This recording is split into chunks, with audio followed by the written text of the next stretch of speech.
Test, test, test. Test, test, test. Okay, we live on Twitch. About to start the YouTube stream as well. What up, boys?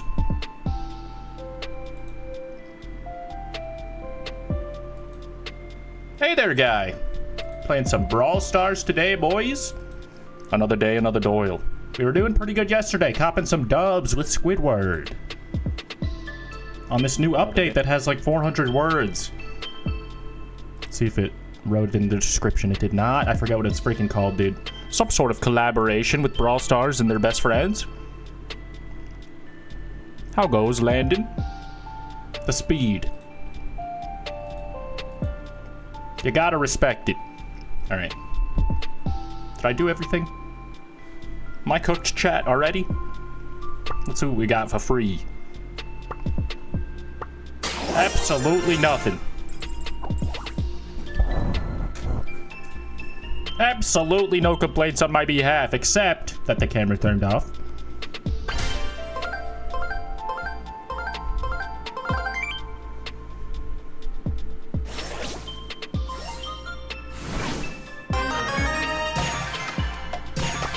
Gonna continue our freaking Mortis domination, dude. This is no big Doyle, I'm suing. You seen a bigger Doyle somewhere else? You let me know. Because that's a self-report. Let me see your computer history. What up, boys? We live on YouTube and Twitch. LonnieDos on both. Gonna play some mobile games today. Maybe we react to some vids. Chill, vibe. Bring you the gift of darkness. Hope that my audio freaking levels out because I think it's a little behind and it's pissing me off. Could just be me being paranoid, though. I guess I'll have plenty of time to listen to nothing in the afterlife. Alright, hold on. What if I just do this real quick? What if I just unplug it real quick? And then back in? Ah, big money, no whammies, round lost. Alright, this time. This time Mortis will not fail. Dashingly handsome. Dashingly handsome! I pulled my weight. I'll say I should have ran faster, though.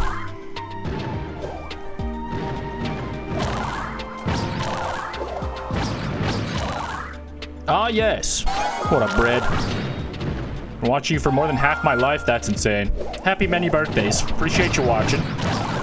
Hope you're having a chill day. Alright, this was a rough first round, but we're just shaking off the rust. Warming up. First game of the day. First game of the day. This guy's putting in work.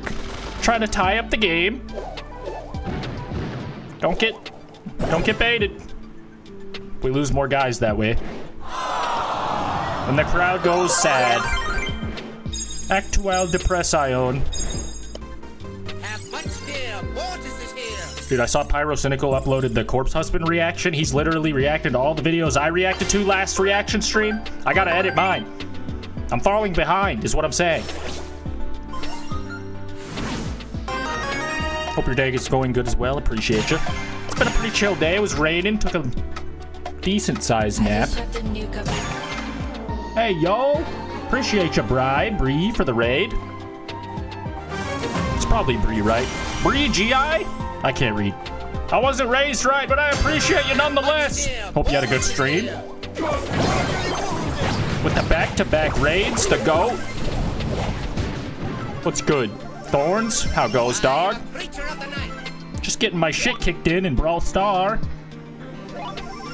You know how that shit go. Dashingly handsome, though.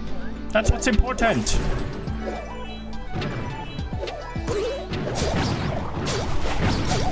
Got his ace.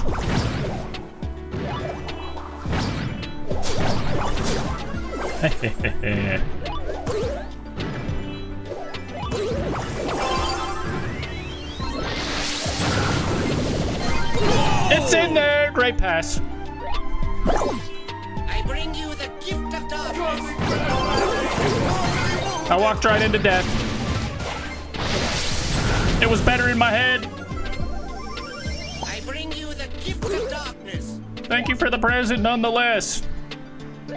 50 days of darkness. Balls. Definite betrayal. I didn't expect the enemy to kill me like that. I feel so betrayed. I bring you the gift of darkness. Bro needs another catchphrase.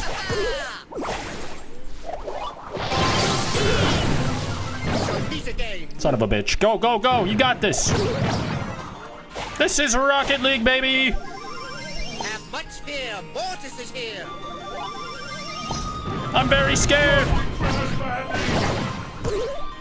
Slice and dice.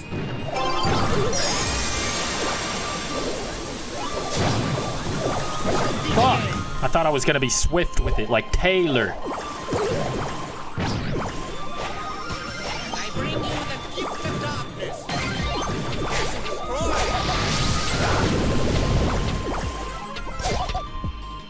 Get him, Buzz. Go, Mr. Lightweight. Handle your liquor. As best you may. What the fuck, man?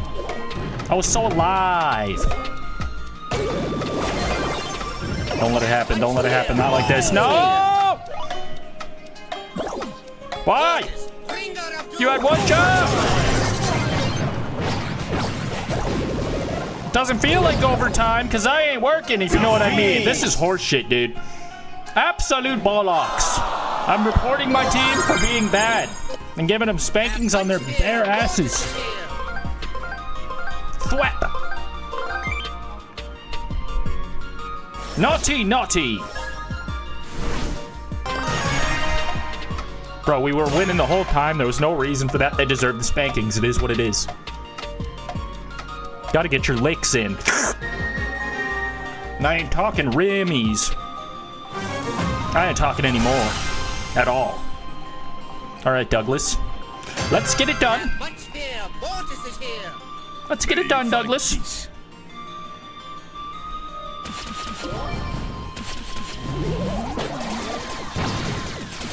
I'm very Brawl Ball pilled now. I don't really know what I'm doing. Do kills matter in this game mode? Oh, this ring got him mortified!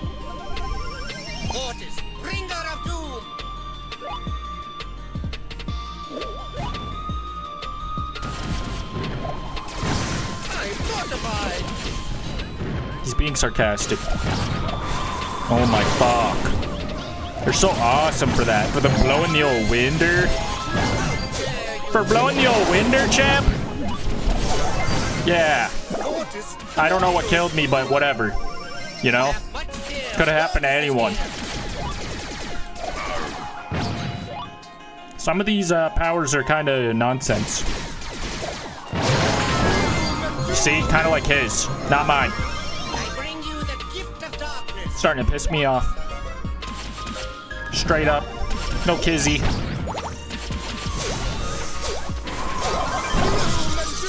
So close. Bro, what are we trying to fucking do even? How do you get the stars? From killing?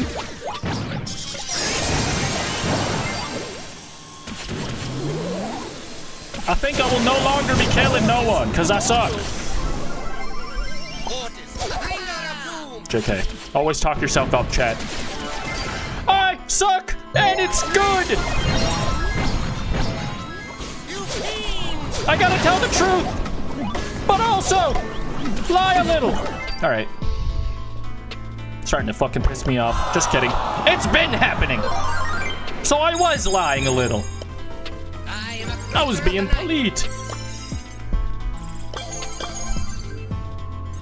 Ranked. Where I was, obviously. Do we have to do random game modes? Is that part of the challenge? I'll clean up the world like nobody else. Add me, please. My ID is Big Fucking Lad. There ain't no way, because that's my ID. Try again, pal. Dude, I totally fucking deleted some kid's TikTok account because he used my email. And I wanted to use my email. So get fucking good, scrub, and don't use my email. I know, cool story, right?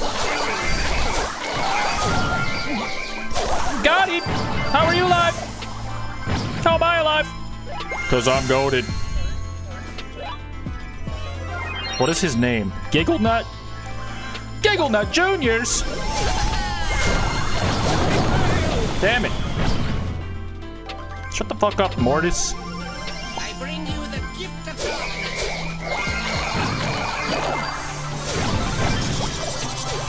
I'm picking up trash while I attempt to also take out some trash.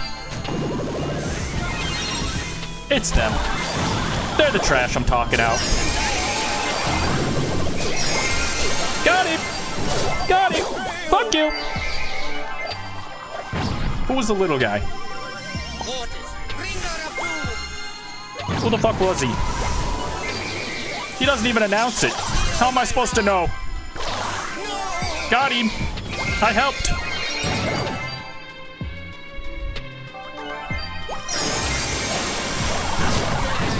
Bye, bitch. Should have never fucked with Squiddy. Okay, she fucked with Squiddy and it worked out for her. That's one anecdotal piece of evidence. Doesn't mean anything. We won, okay? Neener, neener, neener. I'm rubbing your nose in it. And you've got a big one. Epic. Epic. Rare. Not even epic. The duality of man. Yeah, Rain was chill. Rainy nap's pretty OP. Especially if Loomis is taking a nap, gotta hang out with him. He came to cuddle with me last night at like 4 in the morning. It was so cute. He usually leaves the room pretty soon after bedtime. Cause he's a nighttime guy. He's got kitty shit to do. Fuck if I know, I'm hitting the sack. But I remember he got close to me and it woke me up, and then I heard him go on the pillow above me, and then I had to pee, so that he left. But if I didn't have to pee and fuck it up, that was my bad, buddy. You got a new VCR? Nice, nice. I bring you the gift of darkness.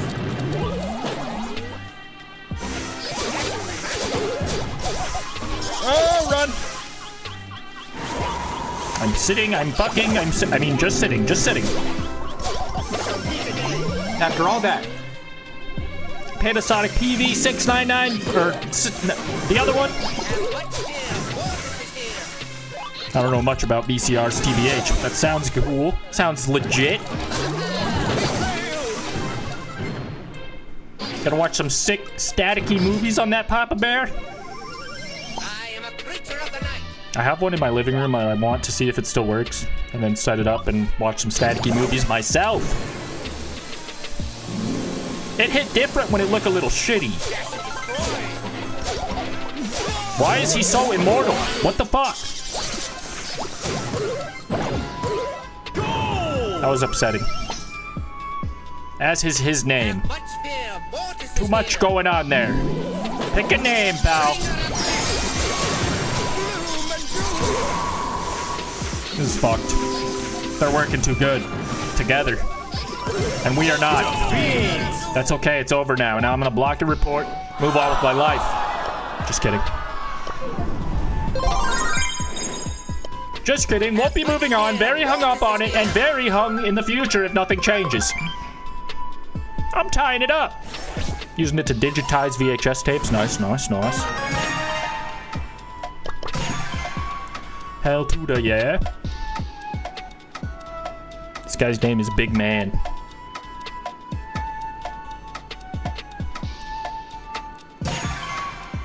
Checks out.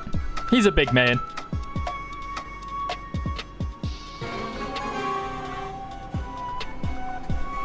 Unk drunk off ketchup. In the loading screen. Oh shit, here we go again. Fear. Mortis is here.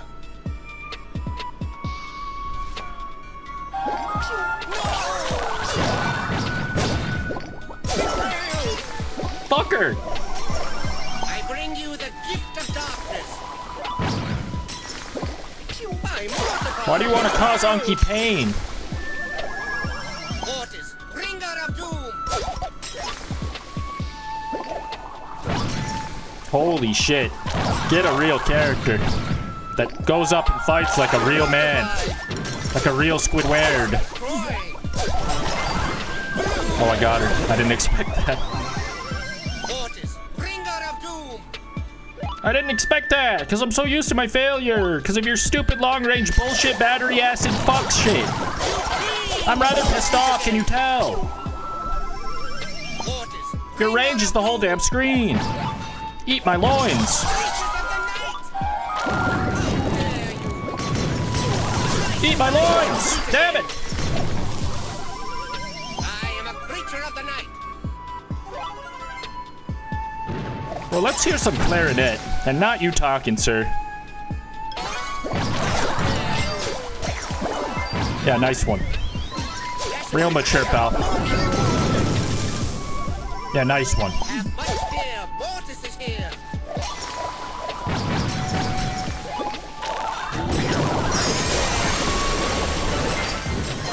And we're going! We fucked up! Let's go! Bear witness to my fitness. You heard him! Oh! Pardon me if my eyes pop out in a cartoon-like fashion. Awooga! I am a What did he say? Pay witness to my thickness? That's crazy. I wish I said that.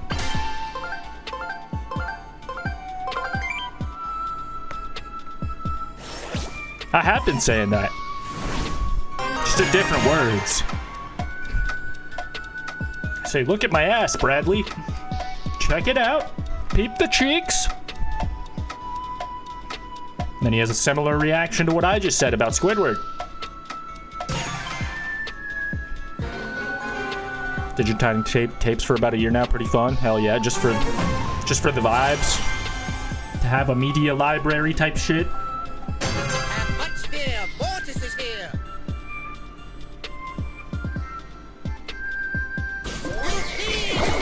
Damn it, I thought I could do that for some reason.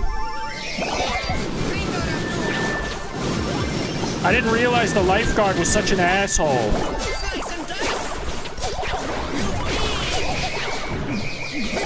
Damn it, dude, what the fuck?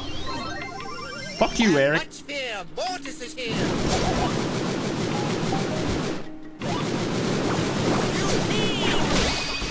Yeah, that's not a real character. Mortis, bringer of doom.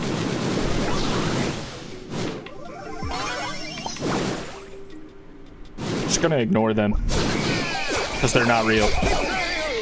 Not that I can take on the other guy either. I am a creature of the night. No!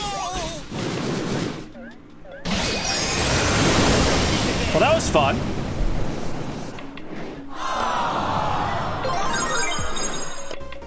Mortis, Hope you all die in this game.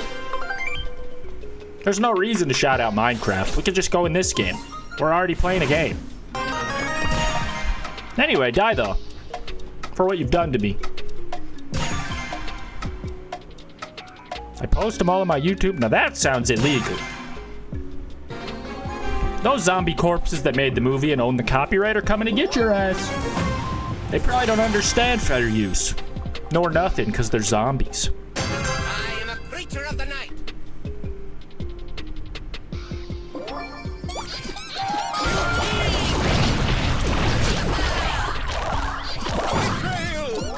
Distracted them. All a part of the plan. Have much fear. Mortis is here. Mortis is here.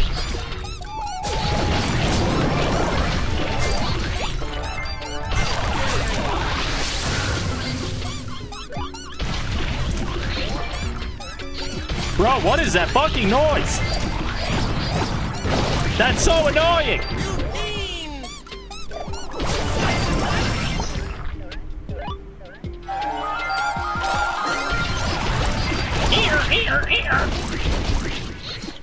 It's me squeaky boots! They've driven Mr. Krabs nutters! Nutters.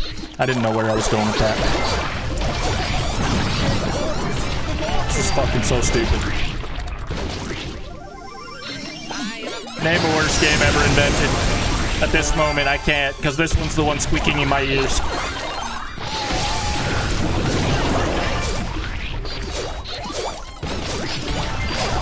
How do you live with yourself?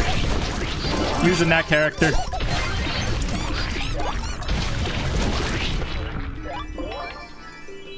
Go on now.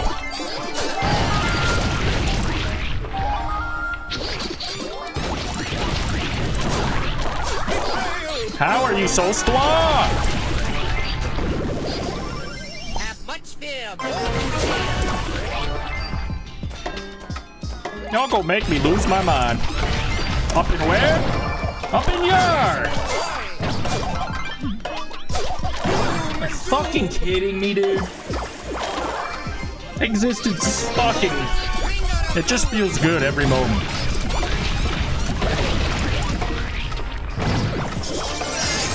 Got him. Can you die? Can you just die? Holy shit. 9/11 indeed. I won't be remembering it. That's the main difference.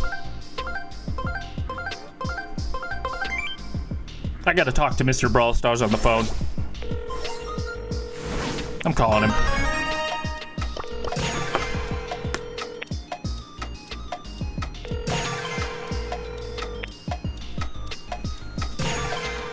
Oh yeah, Mr. Brawl Stars? Thanks for answering. Fuck yous. Hung up on his ass. Mortis,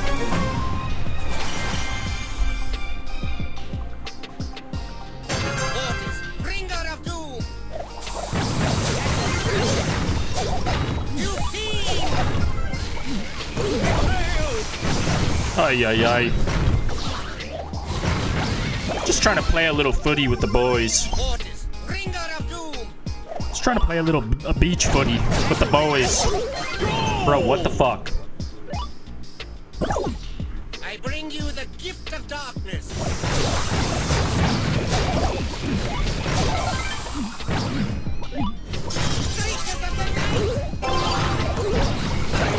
I froze! Bro! Eat my ass, dude.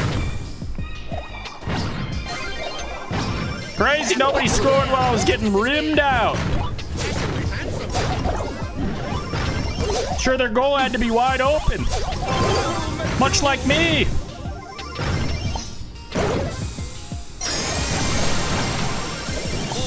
Bringer of doom. Thank you. I'll take it.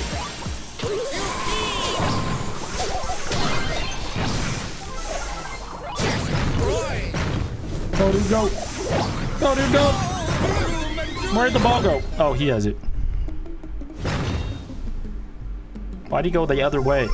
I bring you the gift of darkness. I'm mortified. Oh, this Rick got him mortified. Let him know. I don't know what you're saying, dude. Oh.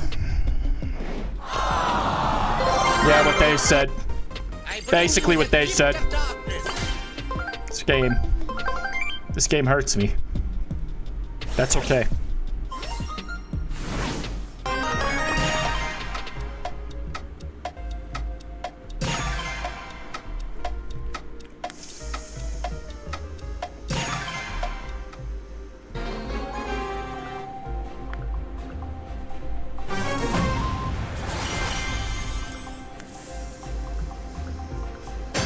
Have much fear. Mortis is here.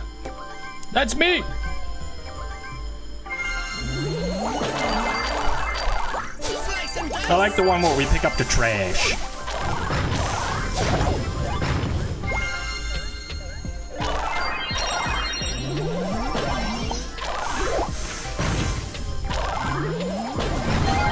You really thought you knew where I was going, brother? How dare you? Mortally wounded. I bring you the gift of darkness. Guys playing Uno, but we're playing trash pickup. Okay. The mortal. Have much fear. Mortis is here. I'm mortified. Okay.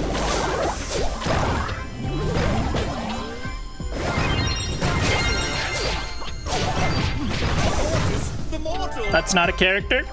That's Diego. I am a creature of the night. It's not delivery. It's DiGiorno. I'm mortified. Bitch.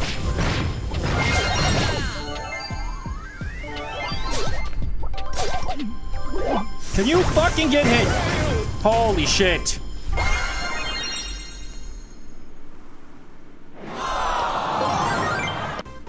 Waters, bring out of doom.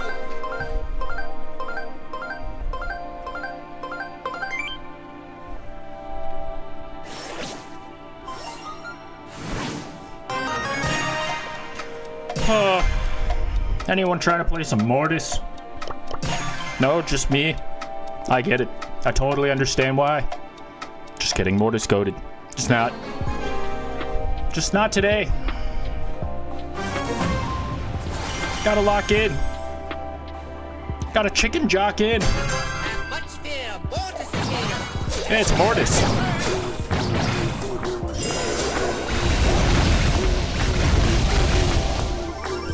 Have much fear.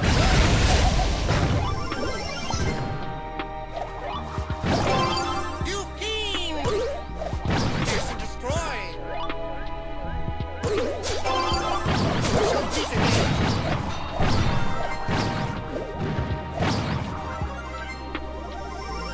Mortis, bringer of doom.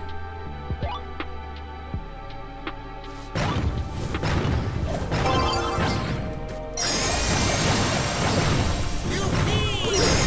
It's in the hole. Great pass. This is Rocket League. Creature of the night. You fiend!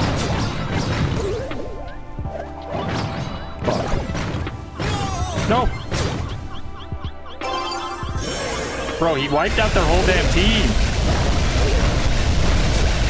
And then they went dust out.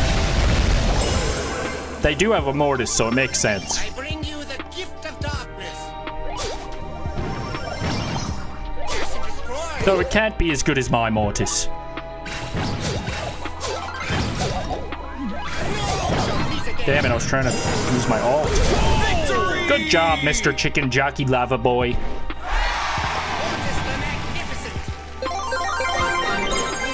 These guys ain't fucking a Have boot. much fear. Mortis is here. Who keeps saying I love Russians? Is that just this person's name? Yes. I don't know who that is. I love a little bit of everyone. This guy's the goo. Let's try Shelly. I don't know why, but she just spoke to me.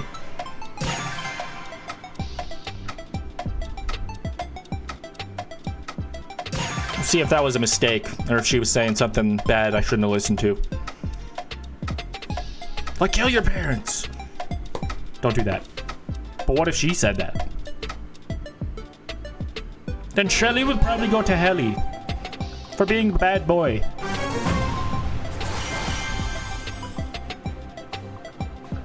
Let's do this.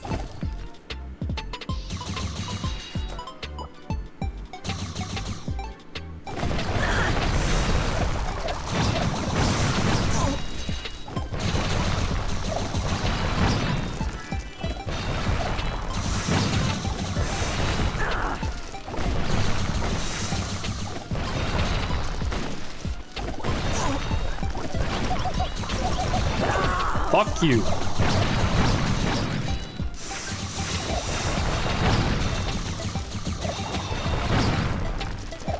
If I would have chose Mortis, I would have been dead 20 minutes ago. Holy shit. Everybody want to be Shelly today. Everybody want to be long range Shelly today. I am the GOAT. You know what? He's right. Look at him go. Good try.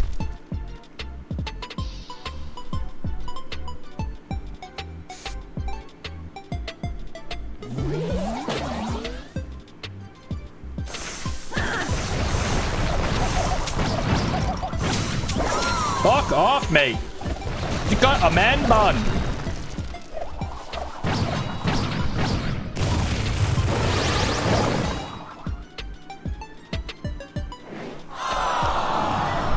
That was probably the eye patch. Have much fear. Mortis is here. Couldn't see shit, boys. What up, Isaiah? How be? How do? How goes? Let's try this guy.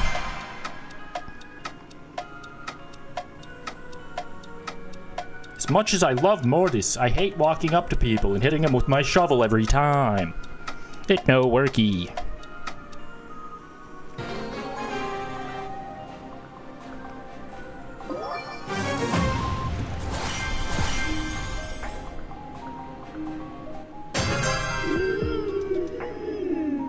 Oh, yes.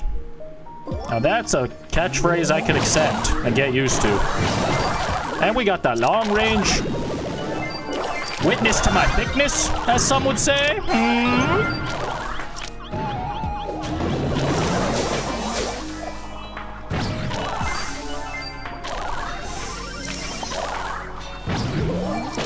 I have long range, which makes me scary, but it never hits.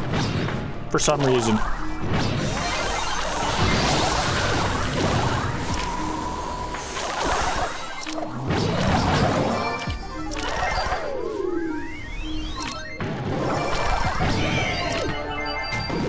Yum, yum, yum, yum, yum.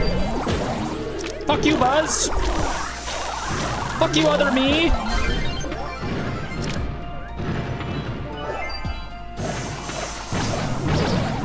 Oh, they're gonna be big mad.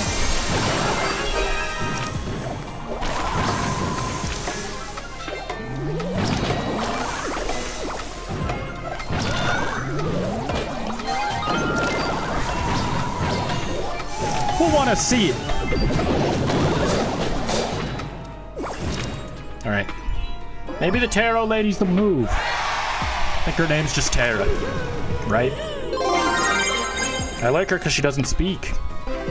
Maybe I've said this before, but it's true again. My camera turned off. Super rare. Super heat.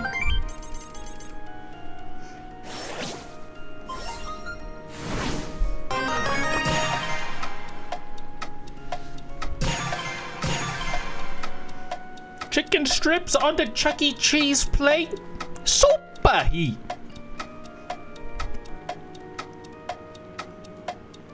Almost doesn't even know.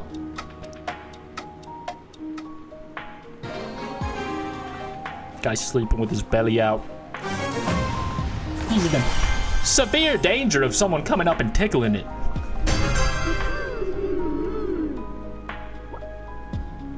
Fuck around and find out, little man.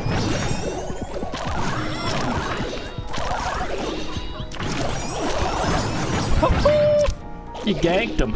Is that what it's called? My friend's email in high school was I gank big men.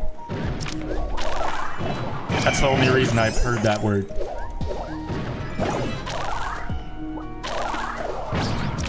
Yeah, you should probably watch out, fella. I eat cacti like you for brekkie. I died.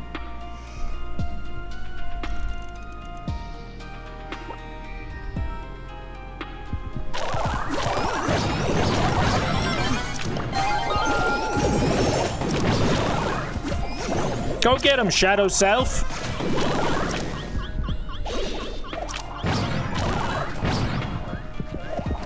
Why is everyone dying? Why? Why am I alive and no one else? I am the worst at the game. I promise you. Have much fear. Mortis is here. I'm scared of Mortis. Turn him off. Dry season. Fucking season. Dry season. Fucking season. You guys remember that cartoon with Elmer Fudd? Or was it Elmer Stud? I was watching the naked version for grown-ups. Does that count as swearing? That's what confuses me when people are in my comments like, LonnieDos, stop swearing, please. Good God, stop the swearing. It's like, fair enough, but what about when I'm talking about ganking big men? Is that okay? It's not swearing. Is it appropriate for all environments of all ages? Not necessarily. Yes, though. I'm family friendly. You just have to understand. Do as I say, not as I do. Not as I gang.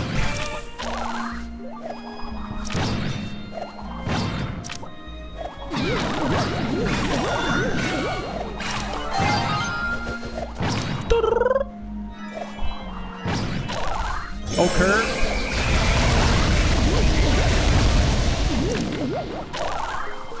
Yeah, get out of here.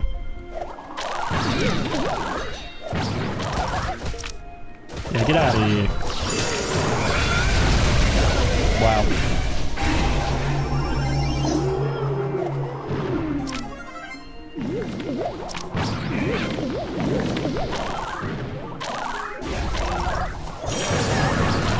It was really impressive how you latched onto me and pummeled me into your fucking lifeguard pudding. Everyone loved how to see that. Do it again.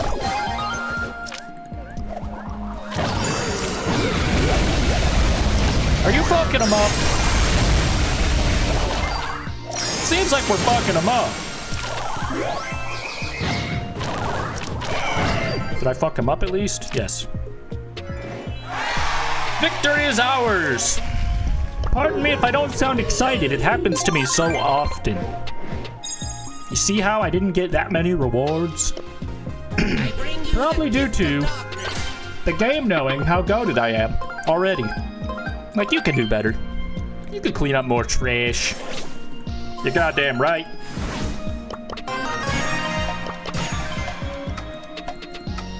You're goddamn right. That guy's literally just fucking... Never mind. I'm not falling for his tricks.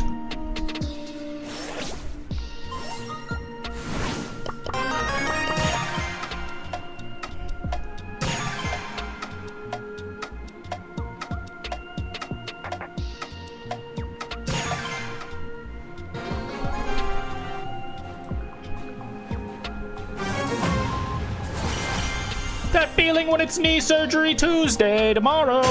You guys seen that meme online?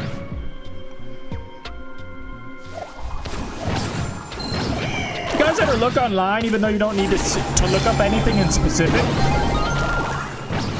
Let's be bad today.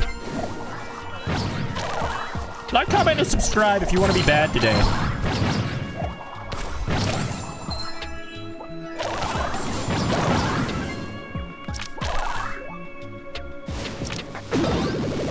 Bitch got 1 health. Go back to base. Get out of here. Like I'm gonna do. Because I am smart. And I'm telling myself to do that as well. Practicing what I preach and such. But I'm also practicing what I am. I didn't even realize this was the game mode we were playing. Or that I was this guy over here.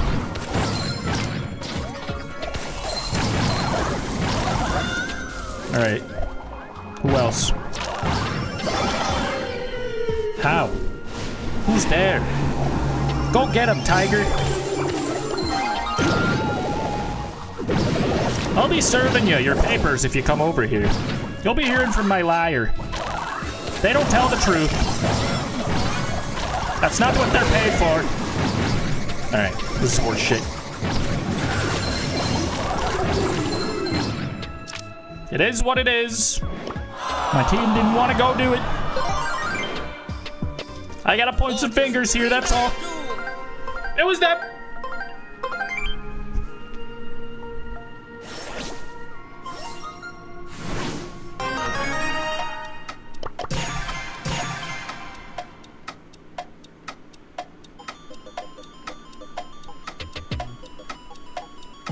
Now this is a bridge too far.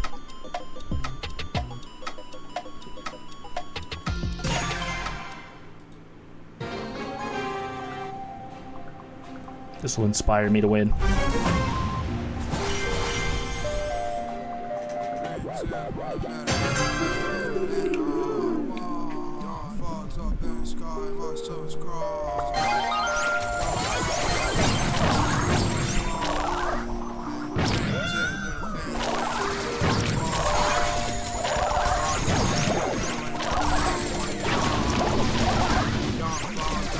is happening?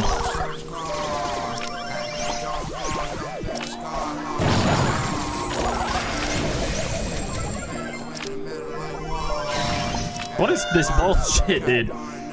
They have the shit down to a science. Unlike myself. I'm locked in.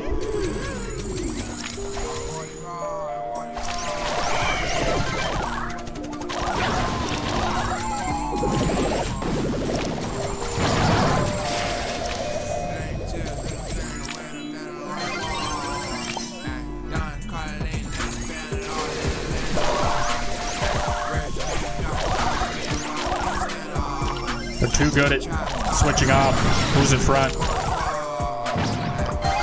And I do not have the power to kill any of them by myself.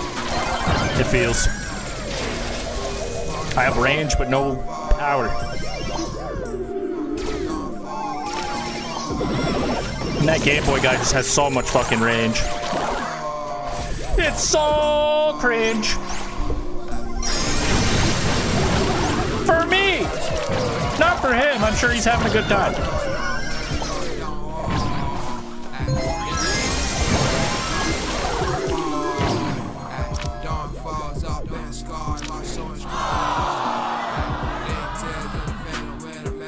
What's the volume on this Papa Bear? Goddamn YouTube music looking ass.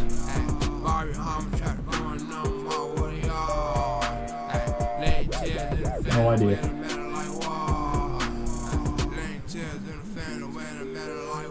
Does it not have?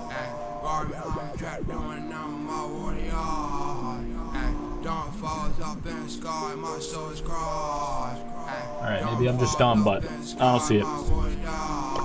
It's a one volume application. I bring you the gift of darkness.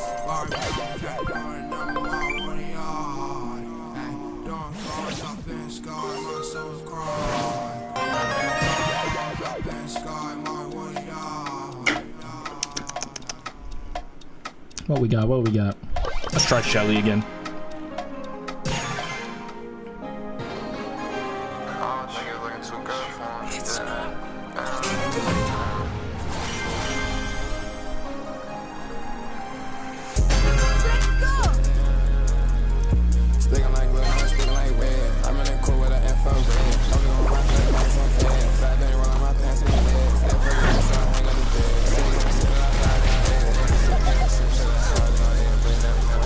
Stop it, you kidney stone fucking spreading bastard! Why?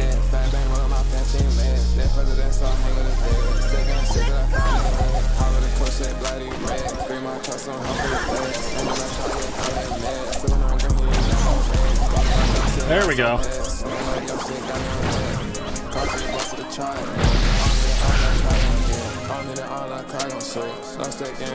Oh, we gotta go.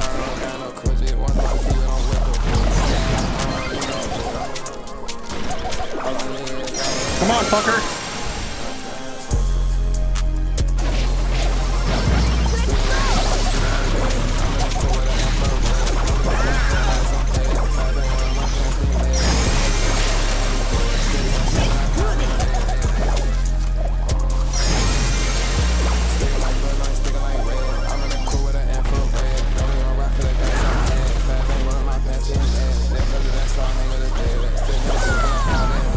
Brother, can't just run around the lake.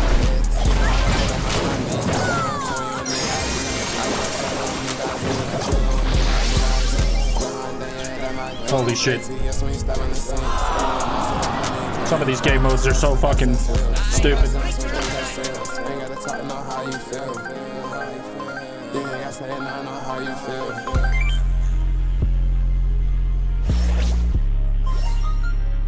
What up, non-organic? Hope you have been well, dog. Let's try Mortis again. I don't know if the close range champions are my favorite, but we were doing okay yesterday.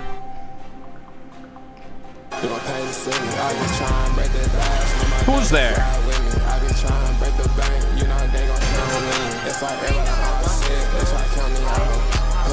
not make a sound. Do not everybody Damn it.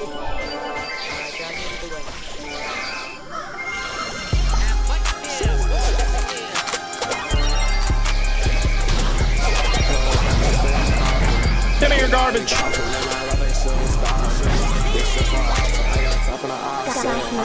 Bro, heal. What the fuck?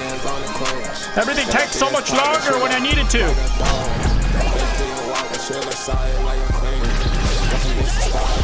It's like thinking about it. I might call the doctor, maybe, if it starts hurting tomorrow.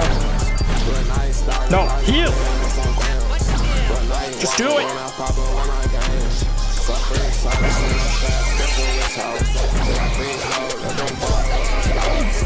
Having a horrible time.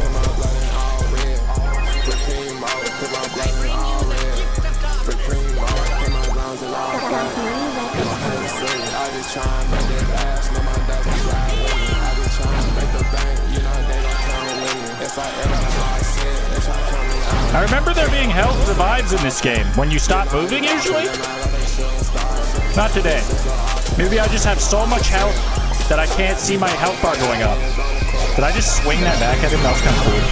Totally calculated. How? How? Brother! It's goddamn Earth Day. Have a heart.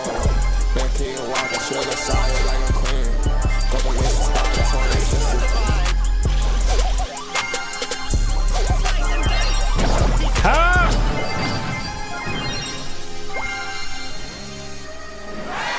I died so many fucking times.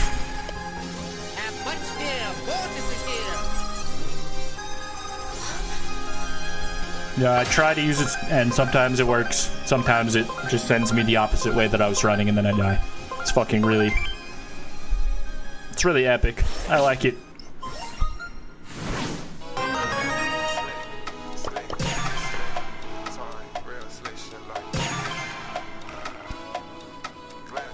Who just purred?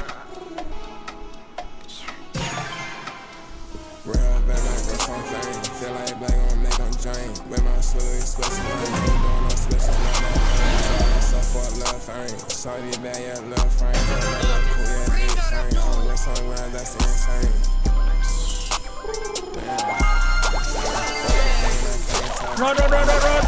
Damn it. But then sometimes I just don't have enough. Staying in the cards. Mortis is here. Fuck. Who left that ocean there? Bro, what is even happening? Oh my god.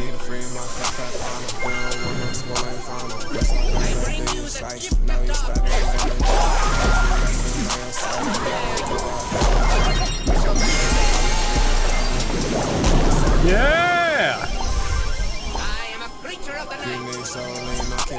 Holy AIDS!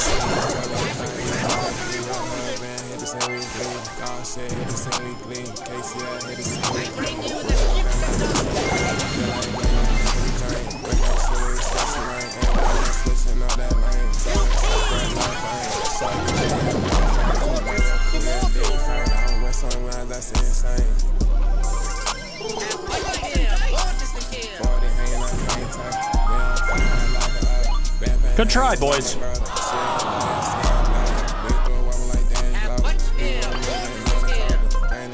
Can't have three people that suck. I hope you're doing good at the game. I'm not.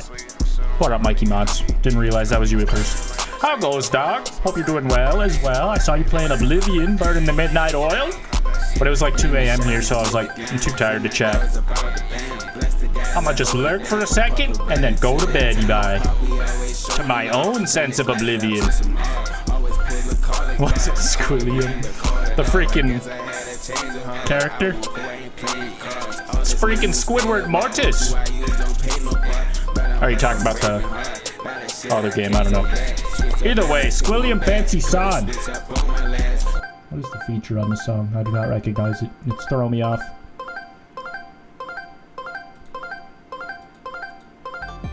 Holy shit, speaking of throwing me off, a building. Alright. Brawl Stars, more like I want to go play in traffic and get hit by cars. More like those guys are really beating my goddamn shitter in. All right, I'm gonna end the first YouTube VOD and freaking we're gonna switch to another game. Okay, boys, thank you. Like, comment, subscribe. Peace out. We're still live on Twitch. Come on over, LonnieDos. Appreciate you. Mwah, mwah, mwah, mwah, mwah, mwah. Ah, yes. And now we will play a different game and make another VOD where I will go even harder in the paint. Trying to cut down a bunch of videos today, so I'll be lurking. Hell yeah. Hippie, I'm glad you were able to do the stream before bed. Hell yeah, hell yeah. Swag, swag. I've been trying to break up my YouTube VODs by the game. I don't know if it's what would you say, the move yet? But I'll update you if any developments occur. But freaking might play this Prince of Persia game. New Ubisoft, John. They dropped it on mobile. I don't know if it's on other stuff, other platforms as well. I also can't see shit. That's better.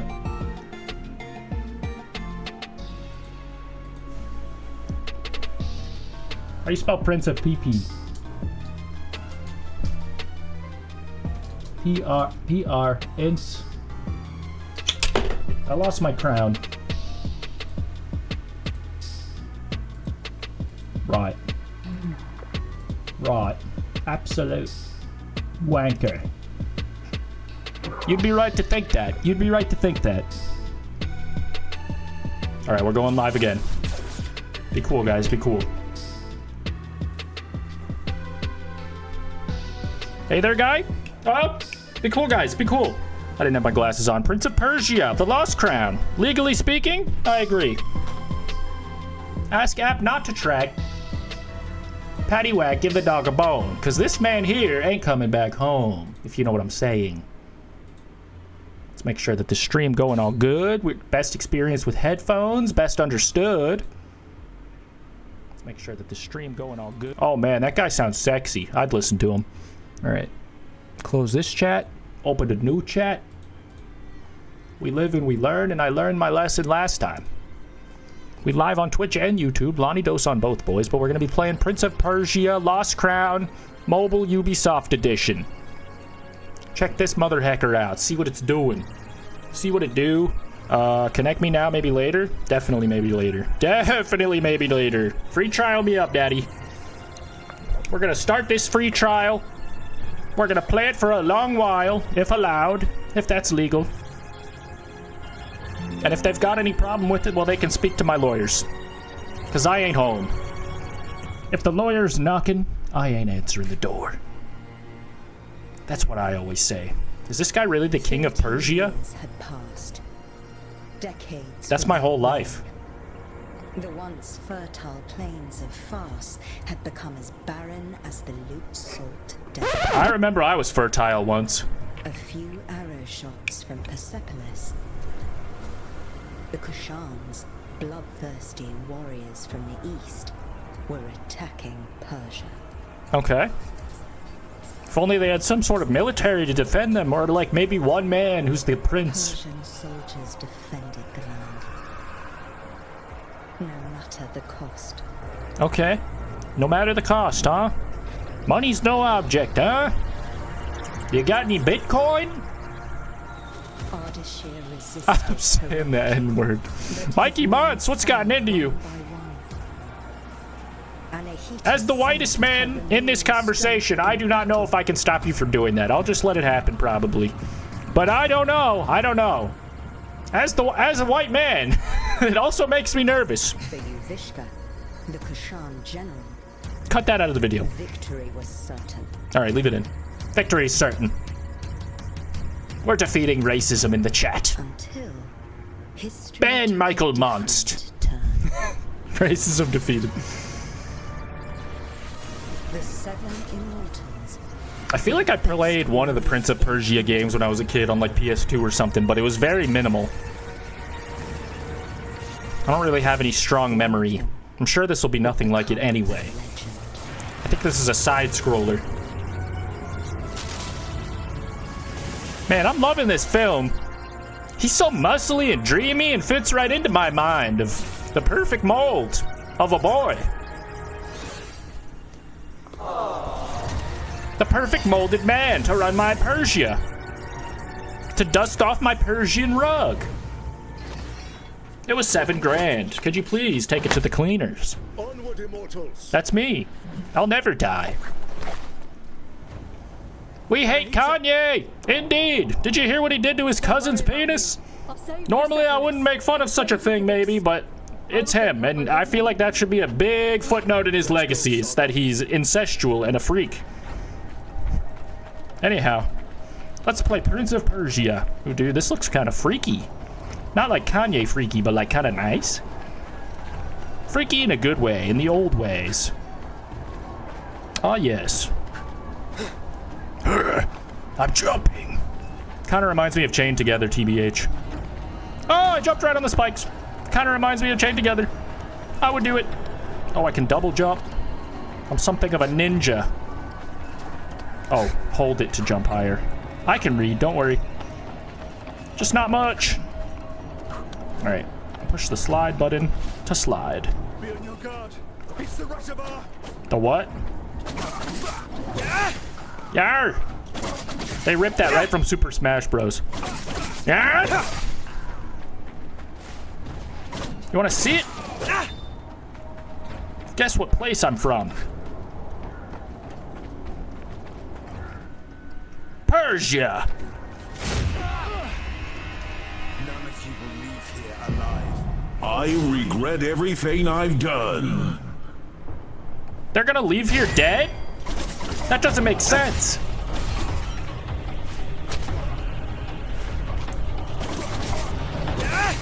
I want to do like combos with my buttons, but my other buttons don't attack, so it just makes me jump in place like an idiot. Unless it might add. See, I did a little thing. Okay, okay. I see you, Ubisoft. Maybe you don't be so soft. Maybe you hard after all. I sure am. Ah. My name's O-Rod. What if you were an anime character? How would you sound like streaming? I'd probably be like, whoop-de-doop-de-doo. Whoop, whoop, whoop, whoop, whoop, whoop. Goofy ass streamer.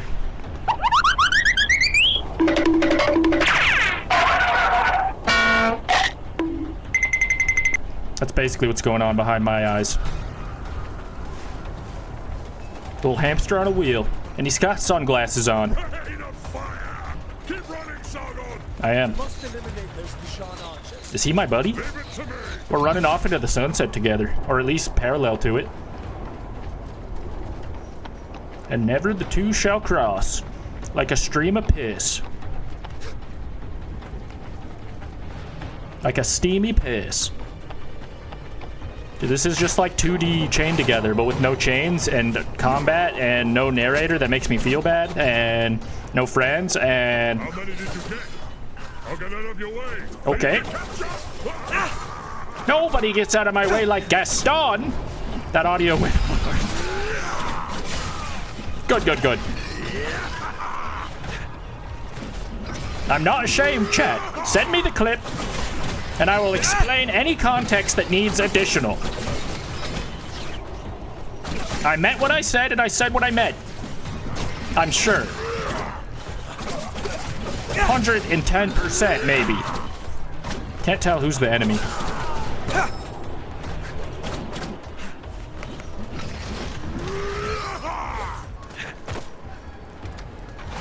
I'm gonna do some fact checking and see if this came out on consoles. So far, it feels definitely like a mobile game.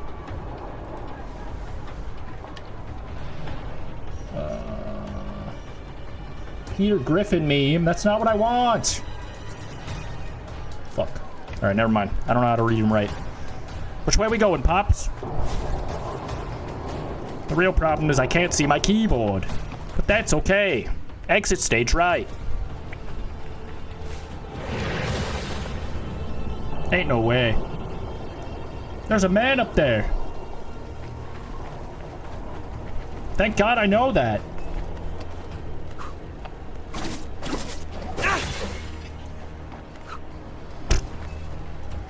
He doesn't double jump unless there's a wall, I think, is the thing.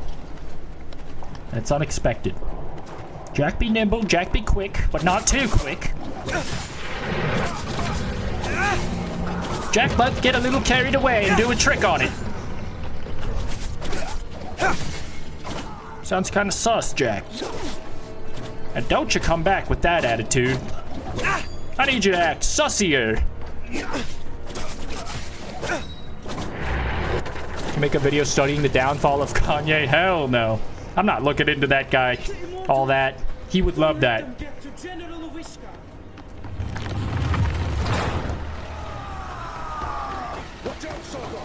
Oh, shit! What's going on here? Oh, the vengeful counter, of course!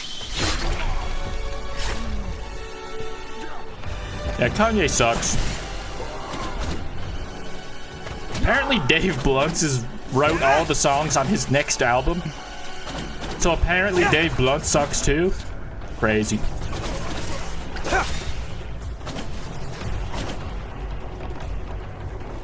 That general must not be far. Let me handle him. This guy's way too handsome to be existing in Roman times or whatever.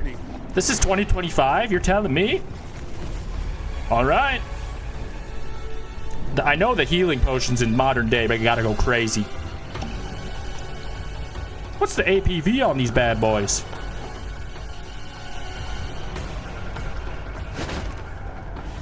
Vriska, you can't hide from me.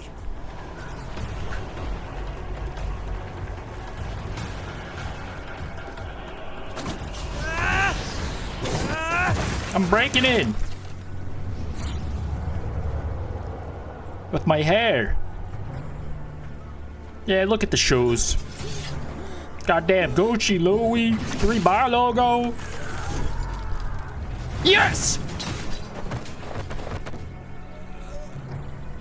Look at this drip, you stupid piece of shit.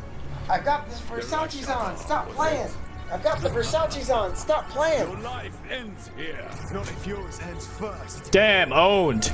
Bow, bow, bow, bow. Not if yours ends first, mate. So true. So true, King. Ouch. Ouchie mama.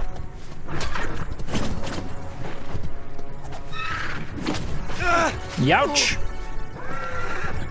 Oh my god, how do I do this? Probably like that. Scare the horsey. He's really giving me a good whacking.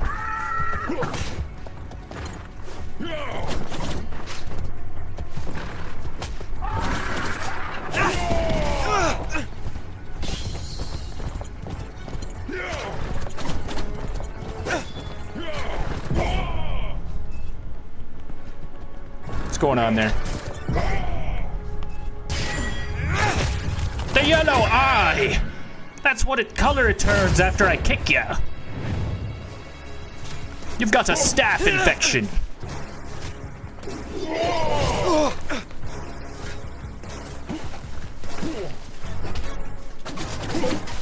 Listen, asshole. I get it, you're awesome. I'm better. Mikeymonst! Hold the phone. And the iPad, dude. Hello? I'm watching the stream, I can't see the game, bro. Oh, shit! Thanks for telling me. What happened? Oh, nothing happened. Just nothing. That's the problem. Fuck! I'm trying to procrastinate over here, and I'm just looking at a black screen. Dang it! I was really laying into him too. Okay, thanks for telling me.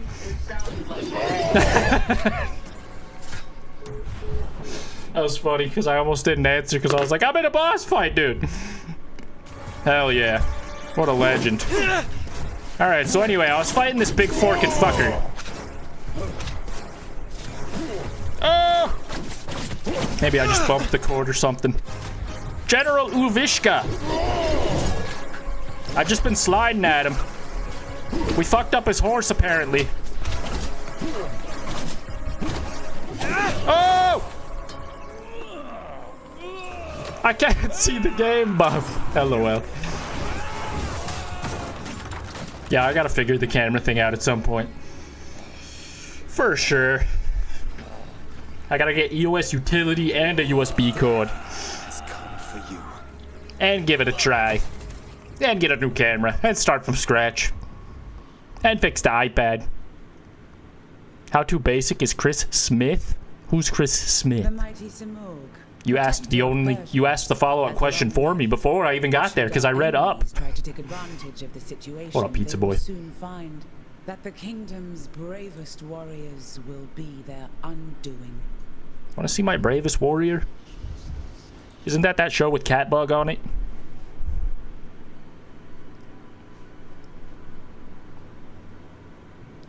"30 years ago, When LonnieDos was the divine born! bird Simurgh graced my shoulder, thus showing his trust in me to guide our people. Today, We're doomed! I, Tomiris, Queen of Persia, praise your valor and loyalty. Wait, does that mean she's my wife? Hold the phone, dude. I'm married? Forces have once again saved the kingdom. Hold on, dude. I'm married? Step forward, Sargon. You're telling me you're my mom and we're married? Precedes you through the streets of Persepolis. Accept this royal sash as a token of our gratitude. Sargon. Apparently this did come out on PS5 and Xbox and shit. Destroys all in his path. Take that as you will. Oh, so you're a prince too. I didn't choose that name. That's why we're both so hot. You need not worry. Royal genetics, I guess. I don't know how monarchies work. Princess Sam. Don't come for me. Just drop the honorary. As you wish. Thank you, Sargon. Very cool. My cousin is fucking unsub to you! Why is that? You shouldn't do that, cousin. Come on, cuzzo. Be a pal, be a friend. You gotta resub the LonnieDos. I haven't been getting much sleep since you unsubbed from LonnieDos that one time. It's been really bothering me. Does this look better? I just realized this game has the widescreen, or not widescreen borders at the top and bottom, so it probably fits this aspect ratio as well. I'm chill with that. And then this might be better for you guys too. Hey, must be the money. Long live the House of Tomiris. I have Thamiris. It's a very fatal disease. See ya. Let me through. He's tried to push him. All right. You're asking for it. Piece of shit. What are we supposed to do? I wasn't listening. I'm proud of you, Sargon. Thank you. I defeated Yuvishka, and we saved Persepolis. Did we? Thousands I don't remember died on the either. battlefield. Persia is barely surviving. The Kashan will surely come back. Would you call that Not my a problem. victory? Sure. I let my pride go to my head. A warrior's journey. It is Pride Month. And when there's nothing So no left head? on one's path, the warrior wanders. What is at the end of my blade? I know. Found an answer yet? I won't figure that out tonight. Maybe a drink will help. Thanks. But I have other matters. Unspoken Riz, dude. You spoke it. That was your problem. Put a shirt on, hippie. Damn, dude. The way she walked away like a computer.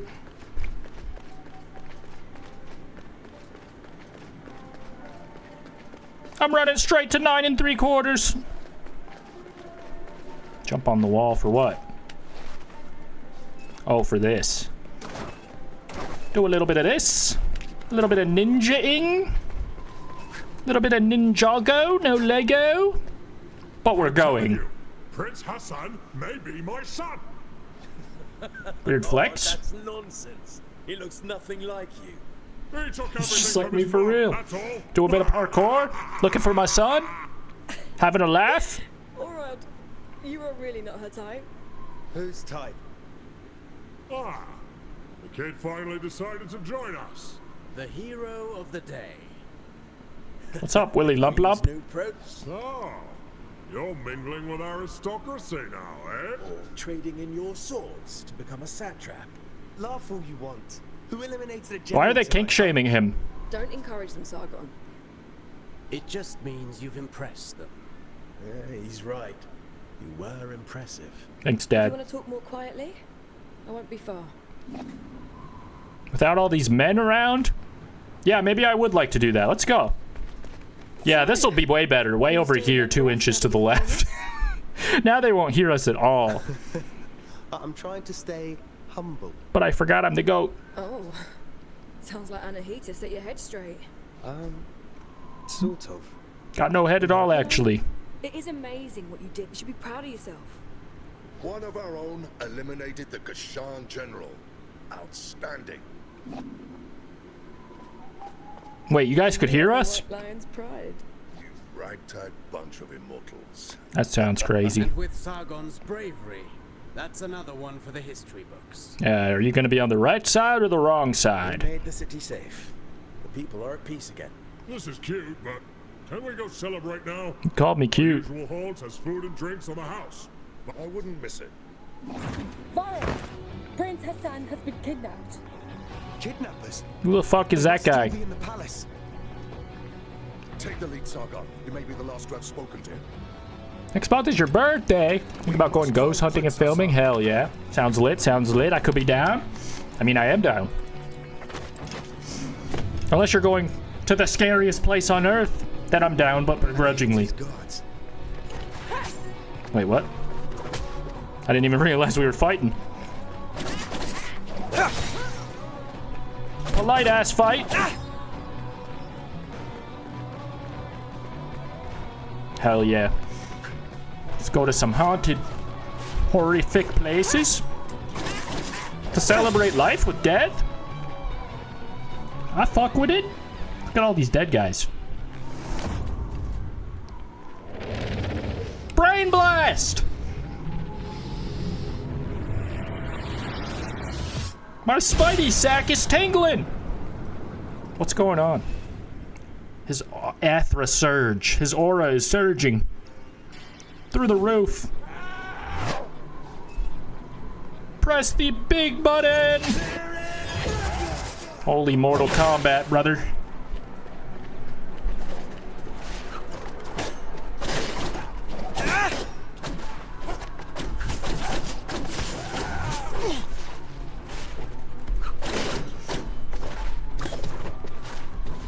Fuck off.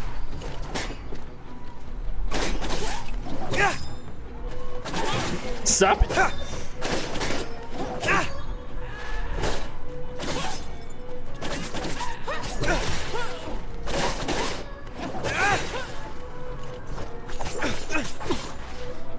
What am I trying to do?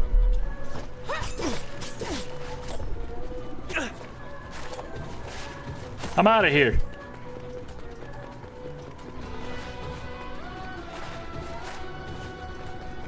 Had to get a running start. That's what it is. Bye, bitch. Ouch, hi, bitch.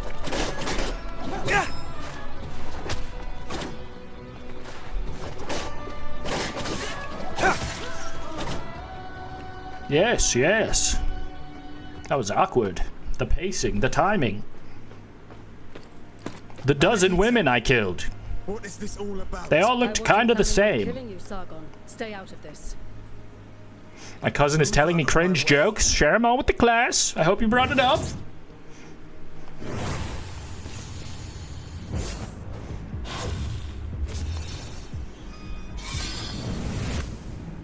She's making a Horcrux for the devil. It's the devil. I just told you. Still a child. No, no, it's a horse.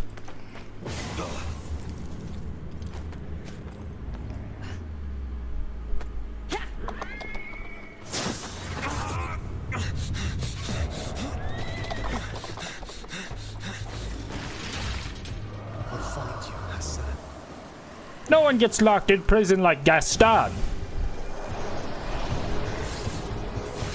That's when he wasn't just for flair.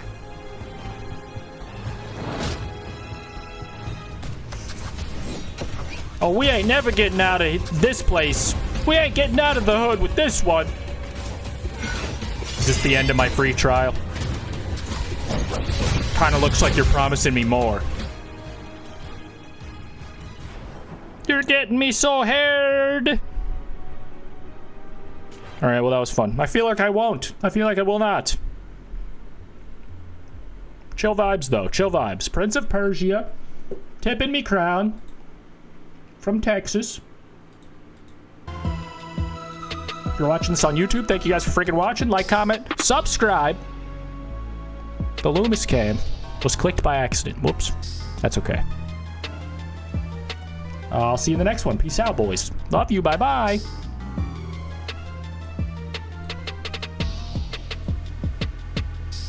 Oh, yes.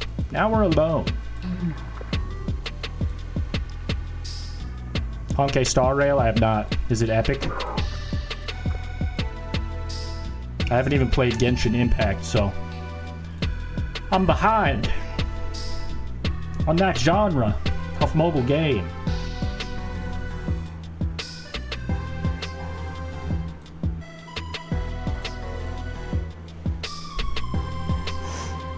Alright, this once human game looked like it was doing pretty good, but I don't know if I care right now. Might just react to some videos or something? Chill with the boys? We'll see. We'll see. Maybe play a computer game? We'll see. We'll see. YouTube stream's off, but the Twitch stream lives on. If you know, you know. Which obviously, if you're hearing me say that, you know. At least right now. Yeah.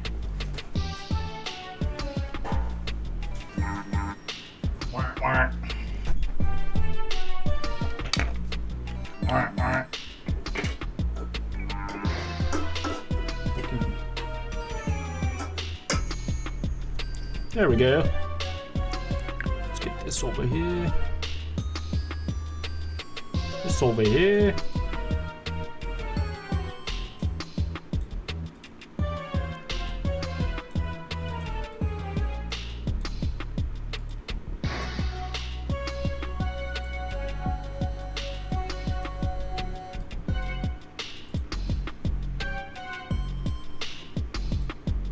React to the Infographics YouTube channel. Try some educational content. Let's see what let's see what they're talking about.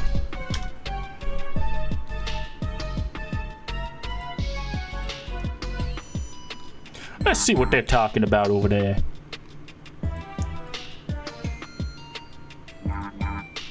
Switch to just chatting.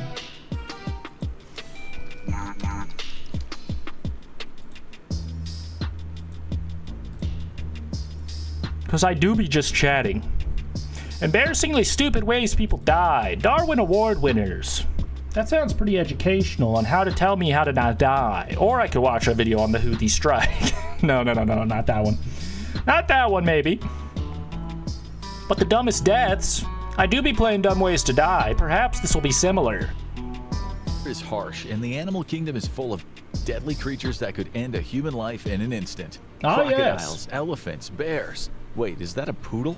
Some people bring it on themselves, while others just happen to be in the wrong place at the wrong time. Either way, when your number's up, people it's be up. dying. That is a thing. They all have one thing in common. They're getting their moment of fame in today's episode of the Infographics Show. Embarrassingly Stupid Ways People Died, Part 4.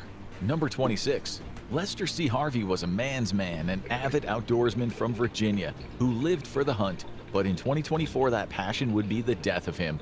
Out on a hunt with his friends, they spotted a bear and gave chase. It was bear season and they were ready for their prize, but this bear was smarter than your average, well, you know what we mean. Instead of running blindly, it outsmarted them, clambering up a nearby tree, safely out of range. So naturally, they chalked it up to a loss and they went about their day. Or they would have if they weren't from Virginia. The men tried to prod the bear out of the tree, but they failed. And as they retreated, one of the men aimed his gun and proceeded to shoot the bear right out of the tree. His bullet hit the target, and the bear tumbled down onto the ground right on top of the unfortunate Lester. Bears are pretty big animals, so this was a critical blow. And despite frantic first aid attempts, Lester died of his injuries at a nearby hospital. Of course, he wasn't the only death related to this incident. That bear is no doubt still being toasted at the local honeypots. And not even prominent citizens are safe from embarrassing ends. Number 25. Johnny Turner was an American attorney who assembled quite a career over his almost 77 years of life. serving as an army medic and operating a successful private practice. Sleep is gonna be He even tried to easy tonight. kickstart a political Hell career, yeah. serving in the Kentucky House of Who else Representatives thinking in the about their late 90s. mortality? Everyone likes a comeback story, and Turner was reelected to the Kentucky Senate in November 2021. It was a big victory for him, but the Kentucky power broker wouldn't even see the end of his first term in office. And it wouldn't be the voters that did him in either. Turner was riding a lawnmower at his home in Harlan when he took a wrong turn and proceeded to drive it directly into the swimming pool. This would have been an embarrassing incident, except that the pool was empty at the time, so instead of a wet pair of clothes and a ruined mower, Turner suffered fatal injuries. He was eulogized by local politicians, including national figures like Senator Mitch McConnell, as a dedicated public servant. However, no one had anything to say about his driving skills. And for these Indian tech powerhouses, they flew a little too close to the sun. Number 24. Sanjay Shah had made it big. His tech company Vistex was based in Illinois and was gaining popularity across the ocean. Now he and his company president Raju Datla were in Hyderabad to celebrate their company's success in front of hundreds of guests and employees. And they wanted to make an entrance in a big way. Shah and Datla were set to make a dramatic entrance, being lowered onto the main stage in an iron cage descending from a specially built wooden platform. It was going to be spectacular. They would appear as if sent from the heavens, ready to dazzle the crowd. And then things went horribly wrong. As the gentle descent began, a chain broke. The metal cage fell 15 feet to the stage below in front of horrified onlookers. Shah died at the hospital from injuries to his leg and hand, while Datla suffered a critical head injury that left him in a coma. He died several months later. Both men were eulogized as pillars of the Indian tech scene and praised as good bosses, but it was no doubt a warning to future tech executives to keep a hands-on approach, but maybe don't do your own stunts. This next victim is the definition of too much of a good thing. Number 23. The small town of Romano di Lombardia was known for its beautiful landscapes and its bountiful cheeses. Like its namesake, it did a brisk business in selling massive wheels of Grana Padano cheese, a Parmesan-style cheese known for its hard rind. These cheeses need to ripen in storage for a long time, and someone has to check on them. And one day in 2023, that job fell to Giacomo Ciapparini, a 74-year-old cheese expert who was responsible for inspecting the cheese. Lots and lots of cheese. And those cheeses weighed a lot. He worked in a warehouse that stored upwards of 15,000 wheels of cheese on an intricate collection of metal shelves that stood up to 32 feet high. As he was inspecting the shelves, one of them collapsed, creating a domino effect that sent hundreds of wheels tumbling down on the old man. When the authorities arrived, they had to bring in extra help just to move all the cheeses and shelves before finally discovering the unfortunate Mr. Ciapparini. The cheese inspector made a fate rarer than a perfectly aged Parmesan. Death by formaggio. Perfect-ish Nature is brutal, Parmesan! and sometimes it's petty. At least he died doing what he loved, you know what I'm saying? Morbid though, for sure. Number 22.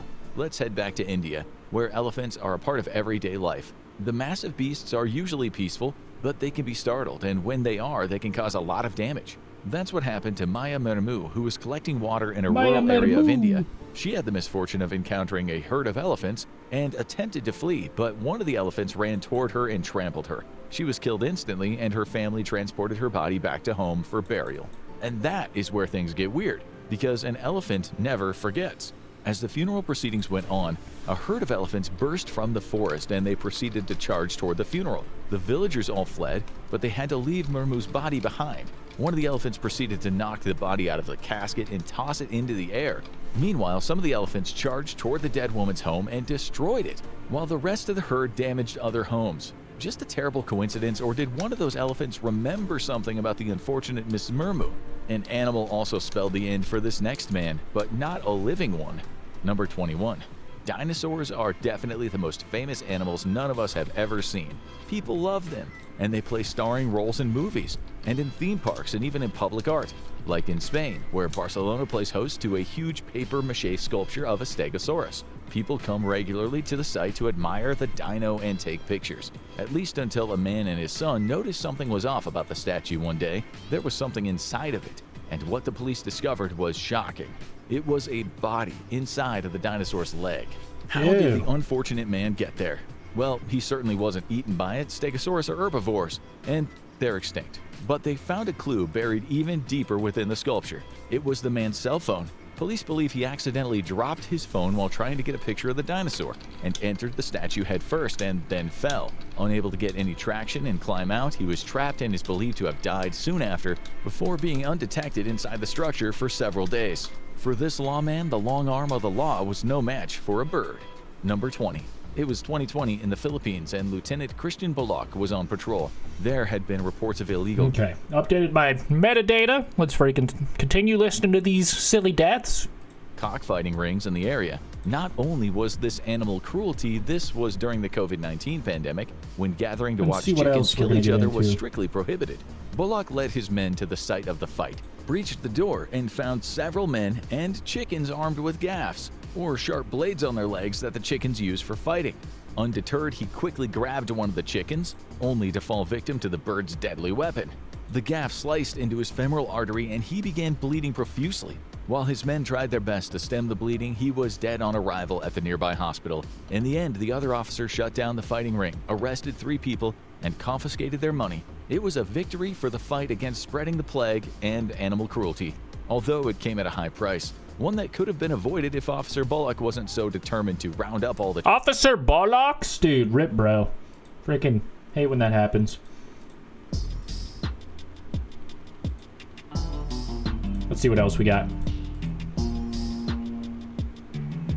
Do I need this tab? Hell no. They had me at Cox. I'm saying. What are you, my favorite cable company? What are you, my favorite genital? What are you, my... It's the best I got. Alright. Let's see what stuff we gotta react to. / don't have to react to, but want to. Alright, this one is definitely a contender, I think. No spoilers, hold on. Get that open in a tab. Let's get some tabs open. I like that idea. Also, I guess if you guys are here on the Twitch stream, I did make a channel for VODs, which I might start using if I keep streaming like this, where I'm like a little bit on YouTube, but all on Twitch. And then I'll upload the whole VOD here if you want to watch it on YouTube, because I know some people don't use Twitch, but probably not you, so might fall on deaf ears. But we'll freaking see. What up, Money Hemming? First time chatter, the man, the myth, the legend. I have to keep switching my freaking accounts, dude. I gotta watch videos on my YouTube Premium account. Ain't got no time for ads. I want to watch this. Let's open this in a tab. And then...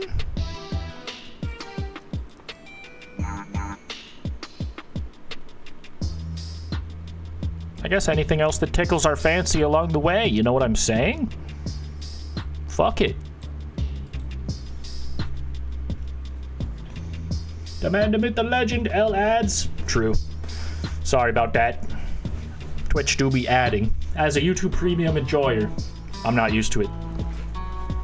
And it pisses me off too. And I feel your pain.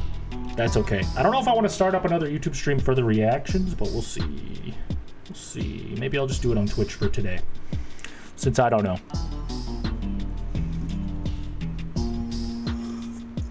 Maybe I'll get another Celsius before we do that. Maybe that's the move. Maybe that's the move, Lewis.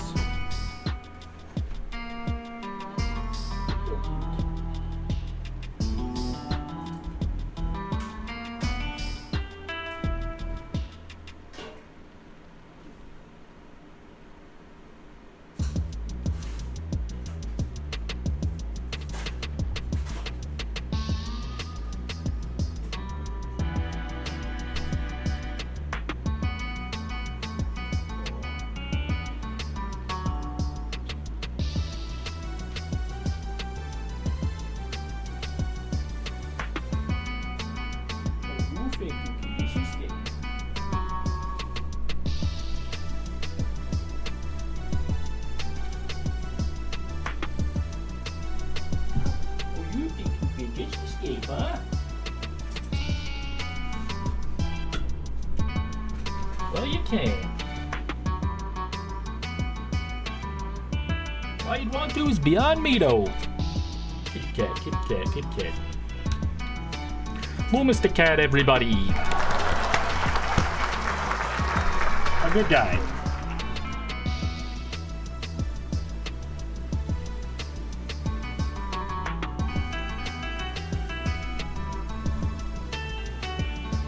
In here a couple days ago and we talked about Dream and Corpse Husband. Gotcha. I recall that. Like it was yesterday. I gotta edit that reaction, dude. Pyrocynical's gonna fucking beat me to it. He already did, actually. Alright, anyway. Back to reacting and adding extremely good context. Freaking... I'm sure you guys have heard of Sunny V2. Very large YouTube channel. Very mainstream video essay guy. Freaking British guy, if that helps jog your memory. He made a video about Plants vs. Zombies, dude. I reacted to his freaking video about Angry Birds a little while ago, and now he made a video about Plants vs. Zombies. Pretty freaking mainstream take on something that is related to my channel. I've played Plants vs. Zombies, dude. One of the most goated mobile franchises of all time, or at least the most recognizable. Let's see what he had to say. I feel like he's gonna say EA bad. I've also reacted to videos on this subject before, but it'll be interesting to hear his take on it, because he usually does pretty good videos, or makes the story compelling, you know? Plants vs. Zombies 1 was truly video with lies and lies and deception. Just kidding. Shout out Sonny. With its simple, addictive gameplay. Compare this to the recent Plants vs. Zombies 3, which people have called a game that straight up comes from a garbage can, in which watching 30-second ads for double coin rewards is more fun than the game itself. Okay, well, I wouldn't call that fun at all, so... I mean, I did play Plants vs. Zombies 3. The thing about Plants vs. Zombies 3 is that there's been several iterations of this game over the years. They've soft-launched it and re-soft-launched it a couple different times. This was the 4 years ago, 5 years ago version. Ability. Why? Why? Nice Vine reference, asshole. Anyway, as you can see, the game is vertical here. So this is 5 years ago. Freaking remember that. And then I'm pretty sure... later, they changed it to... But then they removed it. The freaking... I think I'm talking about the exact same thing in this video here. From the App Store a year or so later, and freaking... but they changed it. It's horizontal now, and now I think they took it down again to rework it again. Dude, because the game was pretty fun, but I guess they weren't done tweaking it. Oh, I'm tweaking, all right. We're doing it. I mean, it's just Plants vs. Zombies, but in the modern day. There was nothing really...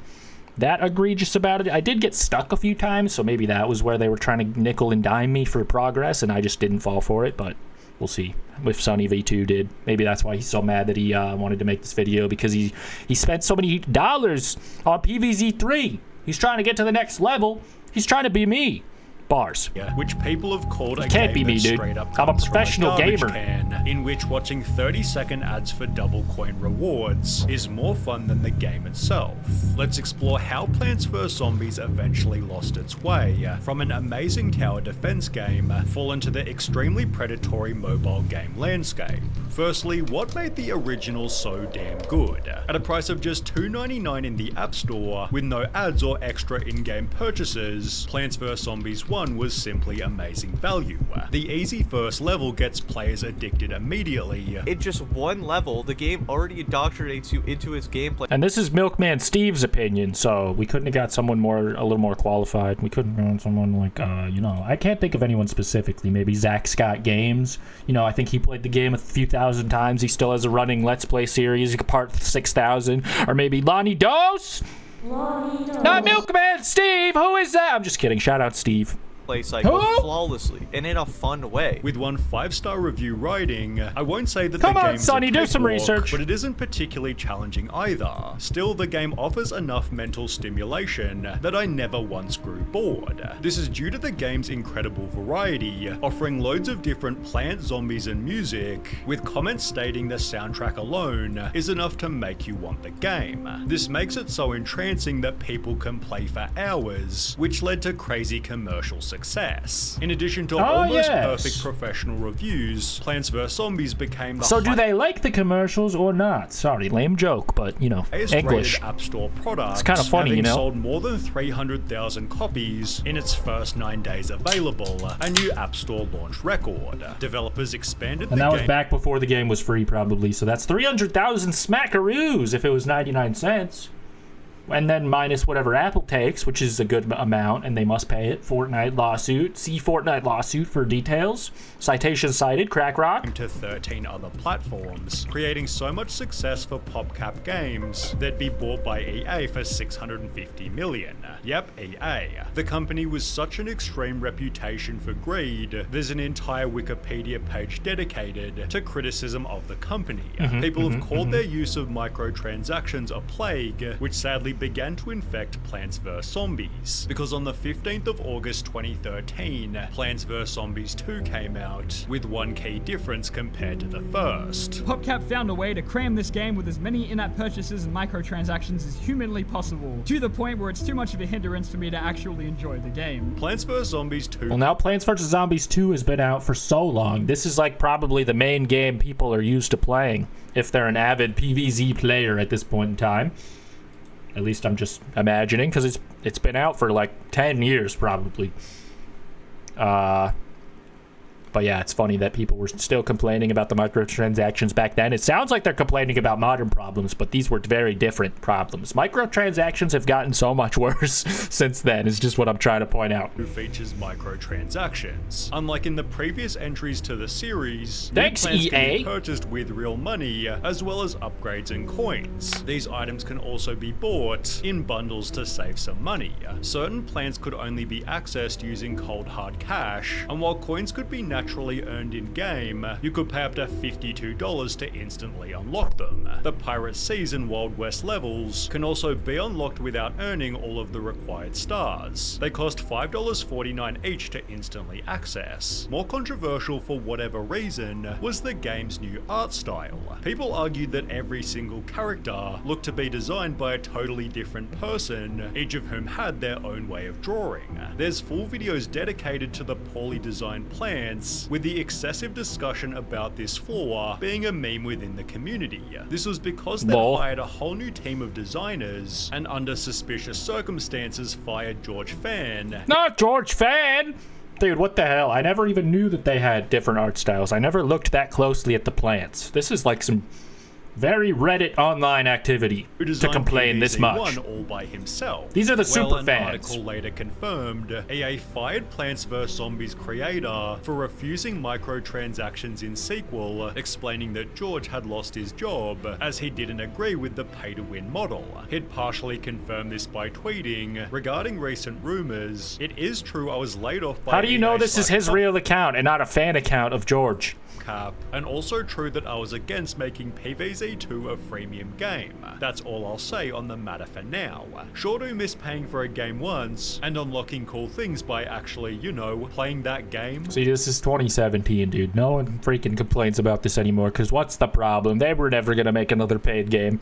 And well, I mean, besides like Garden Warfare and shit, which are paid. You and me both, I think. These elements led to videos claiming Plants vs. Zombies 1 is better than Plants vs. Zombies 2, but that's not to say that the second game was awful.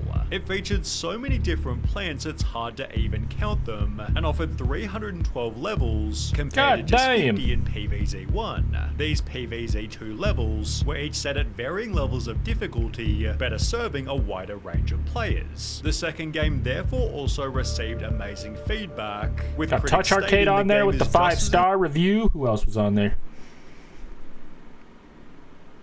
IGN, Macworld, Wired, they're all loving it, dude. Therefore also received amazing feedback, with critics stating the game is just as enjoyable without spending a dime, and that you'll only need to pay if you're exceptionally impatient or just not very good at these kind of games. The microtransactions— Who wrote that? Eli Hodap? Carter Dotson? Who's talking shit on my skills? Model also meant the game was totally free, leading to 25 million downloads in the first 2 weeks, more than PvZ1 had achieved in 4 years. In fact, according to Hey I'm Jay, for every dollar the original was making, PvZ2 made 26,000. That therefore make the original free for every player, although this meant people would be paying with their time. That game's basically a demo. Just once you refocus on all the things they've done.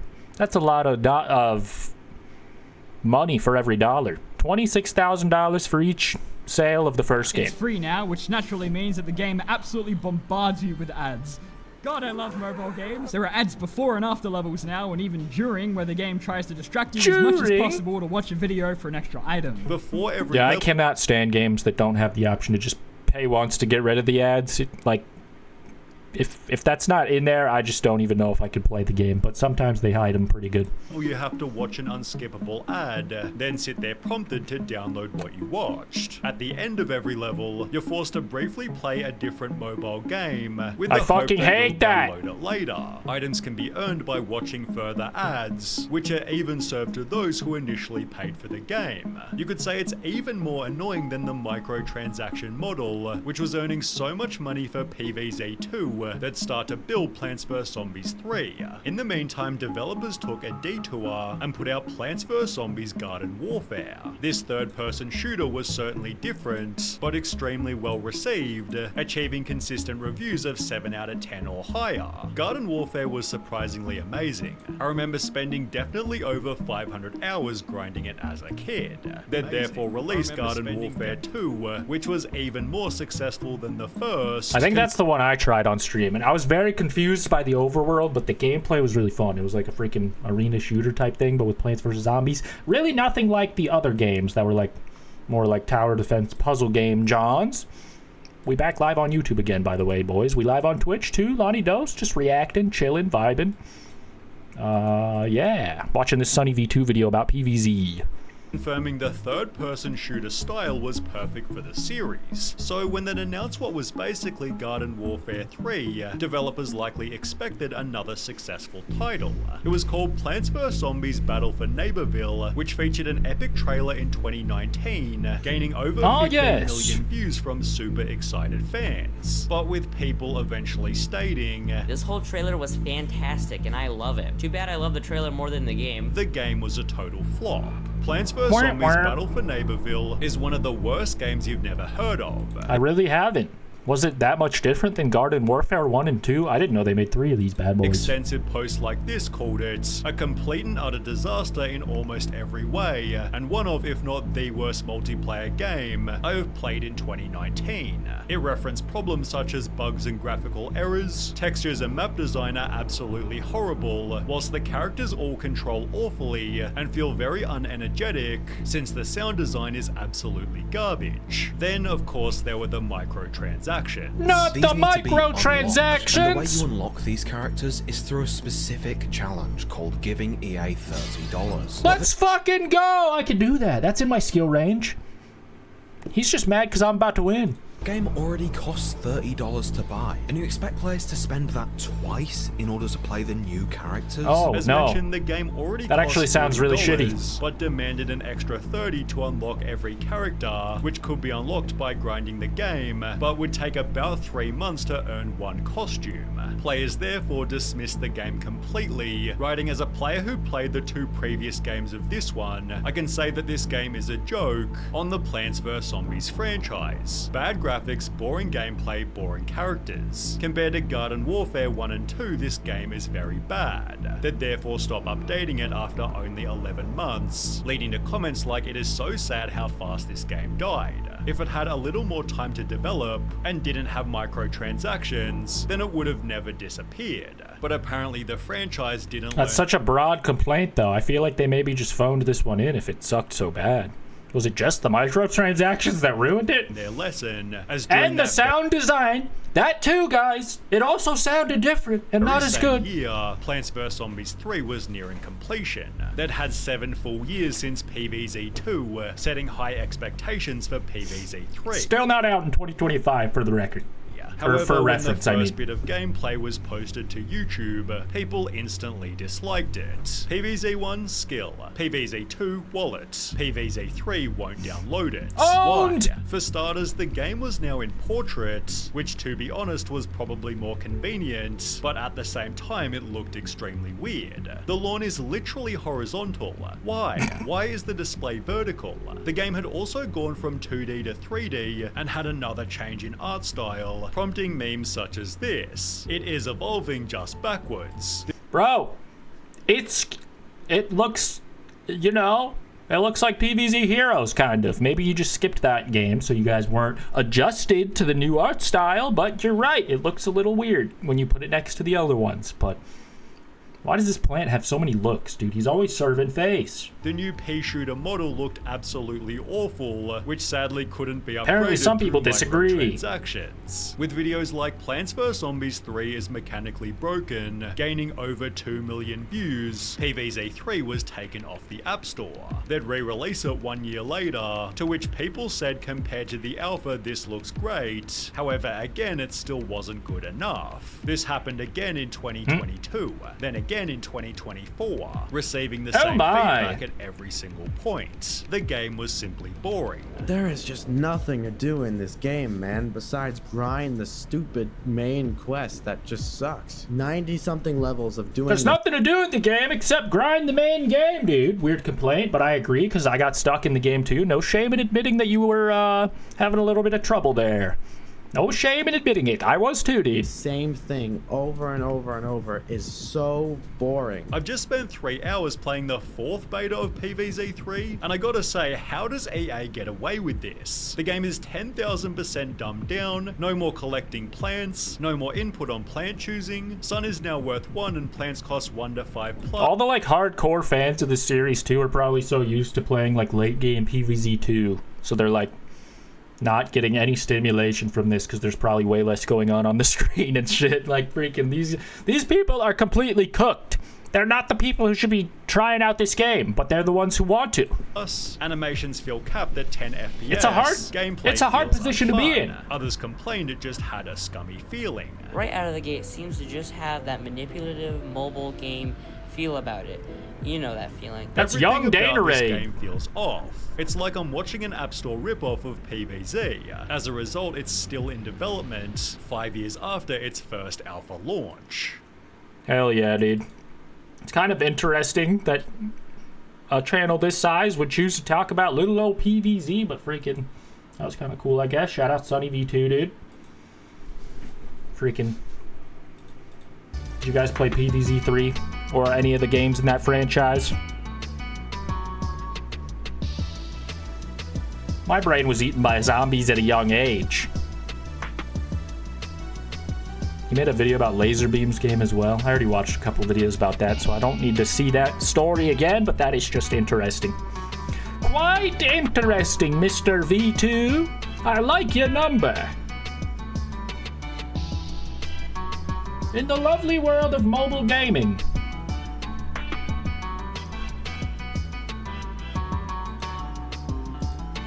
Us two guys gotta stick together. I don't know.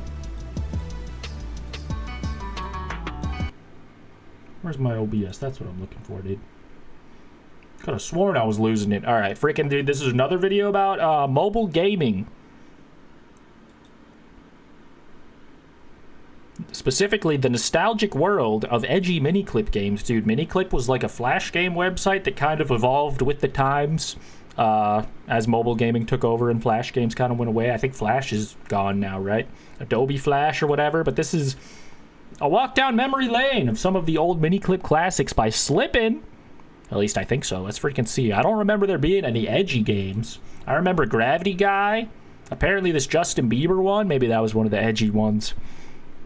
But yeah, I don't even know how these websites worked. They just like host a bunch of games that were pre-made and they just put them on their website. How the fuck? Miniclip, first launched on the 30th of March 2001, has become known for 2001 games like 8 Ball Pool, Raft Wars, as well as some of my personal favourites like Skywire, Acid Factory, and of course Club Penguin. What? But it has also become synonymous with a host of edgy games. Back in the early 2000s when Miniclip launched, the internet existed in much more of a nebulous Wild West era than what we have today. The online world in general felt far less interconnected and safe, so it often felt like exploring a scary but exciting new frontier. But with this Wild West era, oftentimes content would stray into being overly And some of these look crazy. I'd play this if it was on a phone. in order to garner clicks and online attention. So today I want to reopen those nostalgic valves and let some of your more edgy childhood memories come flooding back. But if you were too young to have experience, It's obviously BDSM Buddy or something. This looks too edgy for me. Miniclip in its prime, well, buckle up for some hardcore angst. I think that one's called Fragger. Edge. But first, a quick word from today's sponsor, Factor 75. Factor these nuts, shout out. The slot and approved Factor flipping.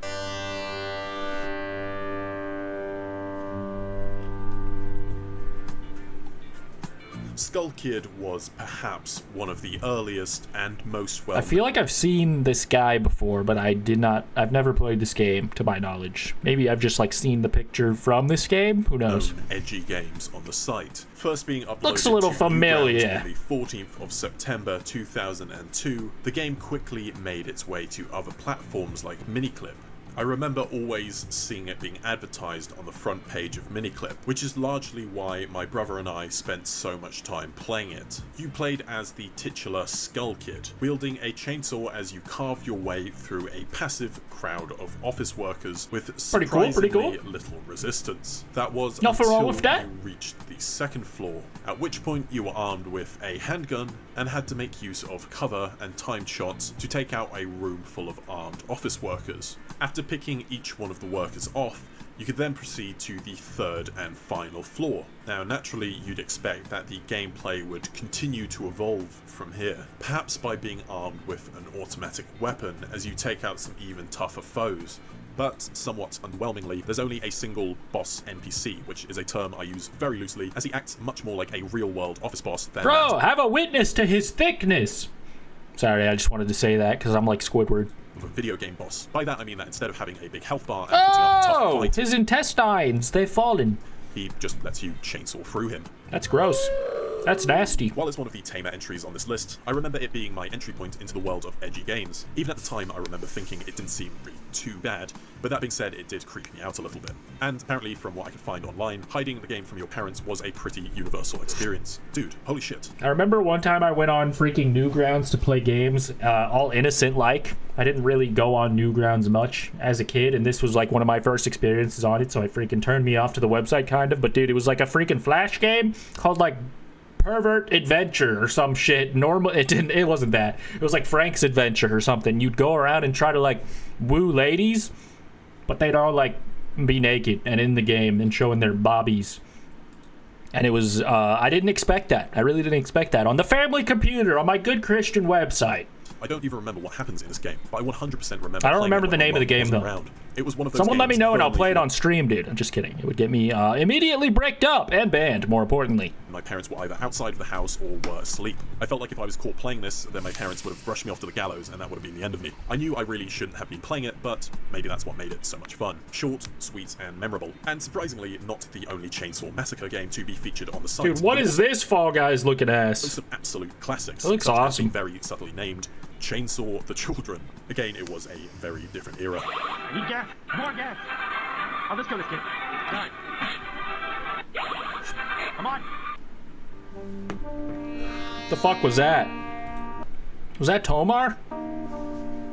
Stiff Heads is a product very reminiscent of its time, back when, for some reason, badass freaking epic stick figures were everywhere, normally dressed as katana-wielding ninjas for some reason. This was a bit of a later addition to Miniclip, first being uploaded to the site on the 7th of March 2006, but despite its simple look, the game actually featured a ridiculously dramatic narrative, which continued into later editions in the series. You played as Vinny, an assassin working for the Mafia, as you carried out various tasks and hits. The levels were centered around various assassination missions like sniping specific targets, fights, poker shootouts, shooting galleries, and even a level where you have to play as a baby and shoot your own cat. As I said, very edgy. Unlike what it feels like we have online today, where everything's ironic or insincere to some degree, Sifthead took itself very seriously. I imagine the probably teenage creator imagined this is what Mafia life was like. It's all very badass flaming skulls, but that was just the culture at the time. If it was made today, I wouldn't be surprised if the wider internet community mocked it out of existence for its cheesy juxtaposition between the gritty. Dude, that shit's back in. What are you talking about? People love stuff like that again. Cigarettes and whatever else the stick man was doing. Narrative, and being edgy and sleazy and yucky. Design. Very cringy stuff, so let's just move on. People love that again. That's cool. I don't know about this one, though. A lot of the games I play feel like this, though. Game. Where to begin? This is simultaneously the game that inspired me to make this video in the first place, as well as the one that discouraged me from making it out of fear of what YouTube might do to me. Now, if Skull Kid was the game my brother and I would hide from our parents, the torture game is the one I would hide from even my brother or friends. Truth be told, I always felt truly awful for playing it, but my morbid curiosity always got the better of me. Why are you painting him? Something crazy compared to what we're used to on the internet these days, but back then as a child, it felt just creepy in terms of its tone and atmosphere, and obviously the gameplay. As you might expect, the game involves subjecting a presumably less than willing participant to a smorgasbord of unpleasant tools, from spikes and ropes to guns and even paint for some reason, which it was just like freaking Kick the Buddy or whatever. There's plenty of these games that are sadistic fucker simulators. A weird but fun addition to the game. Sometimes I would sit awake at night messing around on this game. And nothing wrong with playing these exclusively in your free time. It says that your child is normal and functioning fine. Horrible the whole time. The other games on this list I saw mainly as just some edgy fun, but this game genuinely gave me an unpleasant vibe. Can't possibly wonder why. Unsurprisingly, it's not a sentiment I alone struggled with. Being the most edgy game on this list by far, it comes with the territory that this game was also the most heavily scrutinized and controversial. Outlets such as NBC News were at the forefront of this outrage, condemning What are you doing? Come here. The game for its sick nature. So sick, in fact, they had to say it 3 times. It is a little the developer, sick. 19-year-old Carl Haverman from Johannesburg, South Africa, defended his game as little more than simple and pointless entertainment. Despite this, there were those who understandably claimed that the game made them feel nauseous and guilty. However, with over 200,000 plays and a 9.3 out of 10 rating... You don't feel guilty. Why would you click on it if you were gonna feel guilty, dude? You knew what you were getting into. It's not called the freaking beat 'em up and feel good about it later game. It's called the sick bastard click here game. Get your rocks off. Whack your boss, that's another one. Oh, beat your boss is what I was thinking of. Same thing, I imagine.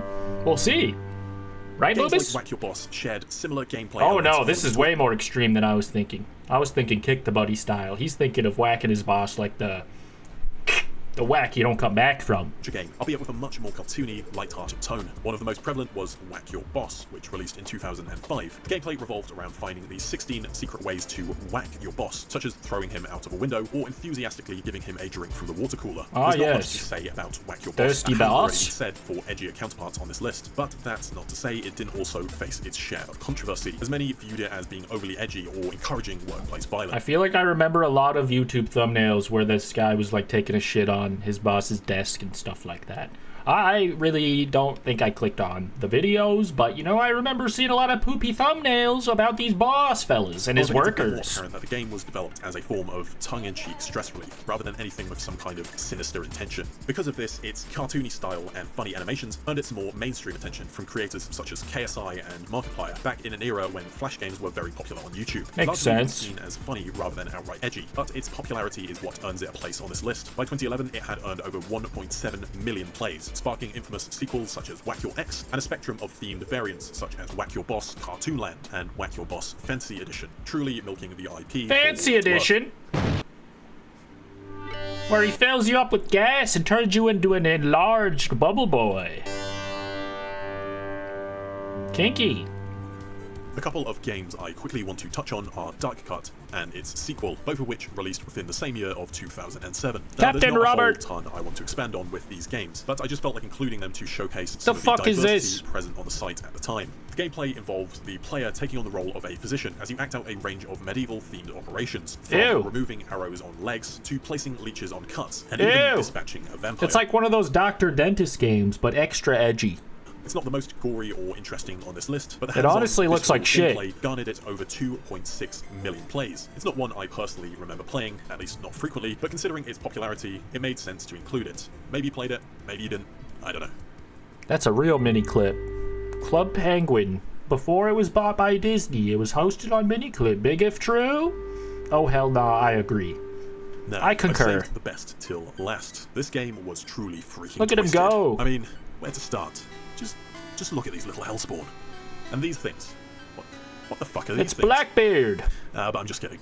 We like to joke around here on this channel. Plus, I needed to bulk out the runtime a little bit. But seriously though, I've got to get back to Feel playing free. Hello Kitty Island Adventure and conveniently forgetting to file my taxes. So that's pretty much all I've got for today's video. There were more games I would have liked to feature on this list, like Interactive Buddy, personal favorite of mine, but I didn't want to make this video too long and overblown. Mostly, I just wanted to spark some discussion about these games because I We feel bloating the runtime or not, asshole? like some of them have been eating away at my soul for Just far kidding. too long. And if I have to remember stuff like this, then so do you. One thing is for sure, with a predominantly child-based audience, there was no shortage of appetite for edgy games, and also no shortage of those willing to supply said edgy games. Shout out Sippin', dude. This was a good freaking video. This was a month ago. Let's see if he made a part 2 or anything. Nope. He has made another video, but it's about fur fun, and I am not here for that. No, sir. No fur fun for me, thanks, actually. Actually, I'll skip the fur fun. Actually, waiter, hold the fur fun. I don't want any. I ordered it. I don't want it anymore. Got it? Good.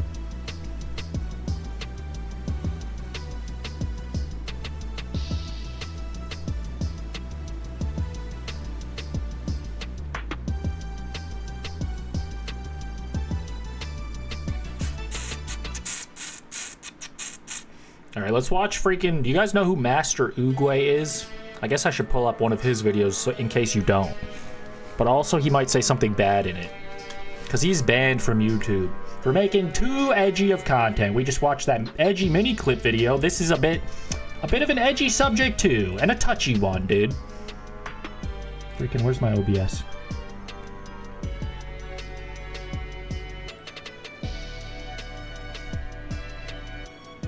Alright, this is the guy we're talking about. I'm not actually going to play his memes because they're stupid, but just think of like, you know, something silly. Day 6 of donating 1 cent to Palestine for every follower I gain. I guess that's pretty nice thing to do, unless it's a joke. I guess I didn't click on it. But yeah, it's this guy. WestJet made a video about him pretty recently. That's not the one we're watching, though. This one is the one we're watching. Master Oogway in the Big 2025. Just sad. By Peep is awesome. So yeah, he got banned from YouTube, and I don't know what he's doing now. Let's freaking find out. Remember when people used to say that bro's so majestic he can't get canceled? Bro, how do you go from 7 million subscribers to 60K in a year, bro? That is crazy. Like, that's a record. Must have posted some cringe. Lost subscriber, perhaps? That would be my first guess, but I know better.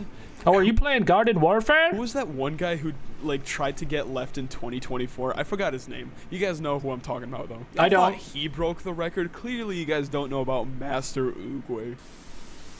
Before you guys complain that I'm dragging Master Oogway, I did ask for permission. I did ask for permission, and you guys said you were interested, so I don't want to hear it. Blood's still talking about Jelly Bean in the Big 2024. How's it going, guys? People. Pokemon cards, haram. Yo, bro, you bought it already. Just open the pack, man, and move on with your life. Here and what the fuck was that? Pokemon cards are not haram. But that would be a proper based response if they were.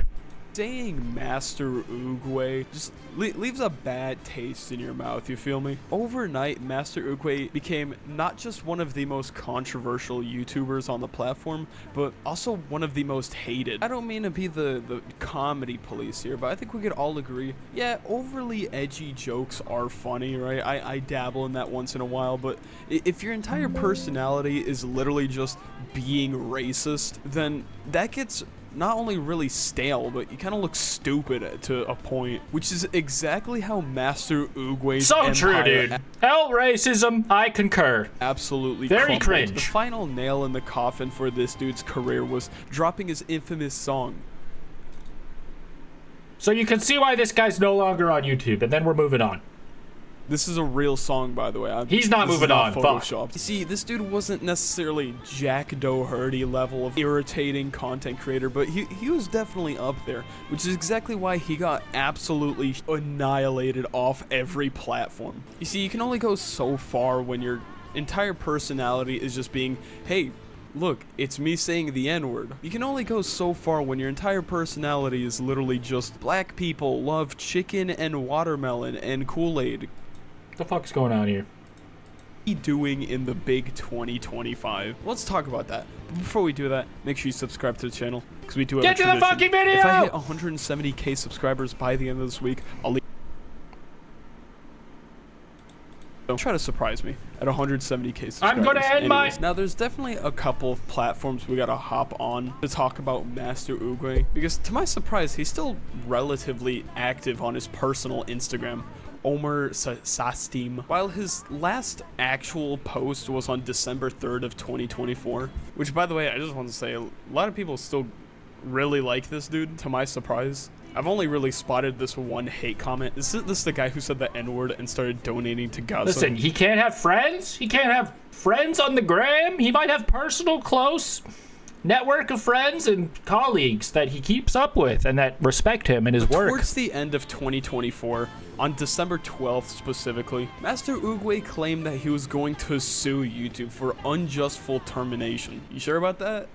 I feel like they could make it justful, like with their mind. Like it wouldn't be that hard for them to just justify it. It was unjustful. I'm pretty sure, like, I feel like me and many other people on this platform can confirm that. I feel like you've broken so many rules, so many laws. YouTuber Master Oogway files lawsuit against Google over account termination and unpaid royalties in a high-profile legal battle. Why did he write his own news article? I thought this was serious, then I saw who posted. Unjust full termination. Yeah, okay, bro. As it turns out, he immediately lost.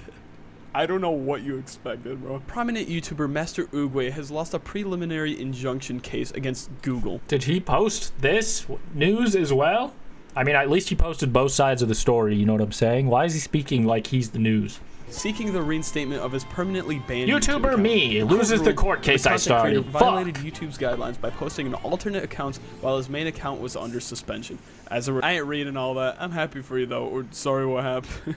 Why is bro making news about himself? Despite this, Master Oogway tends to keep posting on his Instagram account. While they're not necessarily funny, I guess they bring the bag.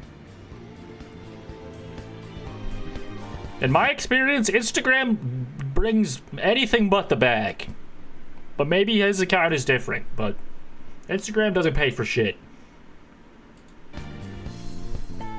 What the fuck is this atrocity? How dare you make— Maturing is realizing he was never funny. We just grew. It has nothing to do with me. My age changes with the wind, brother. Regardless of how funny this man is, and that was the least funny thing I've ever seen in my whole fucking life. Holy shit. Run it back. Bro really said, "Ah!" That would have actually been funnier. What the fuck is this atrocity? How dare you make— Maturing is realizing he was never funny. Holy shit. What is this atrocity? I am Italian. Ha ha! Grew old. The entire comment section really is just hate comments. Honestly, more offensive than some of the other ones that are push. I'll just shut up. With you. Never come on my feet ever again. I'm coming on it.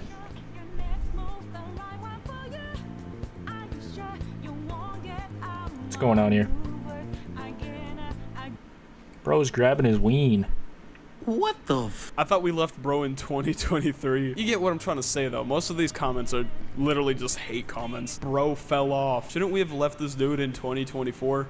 Etc, etc. Insert more cookie cutter comments here. You can't leave him anywhere. He's been deleted. His history has been revised. It's gone.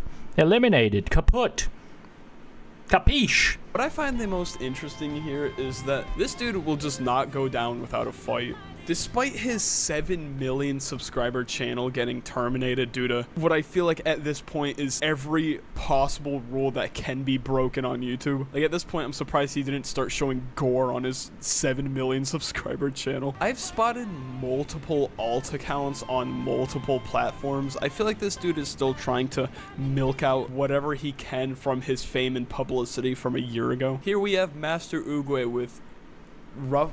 Damn, that fall off is crazy. Where on this channel, he just tends to post whatever, whether it's $1 chair versus $800 chair. I've never sat on a chair in my entire life.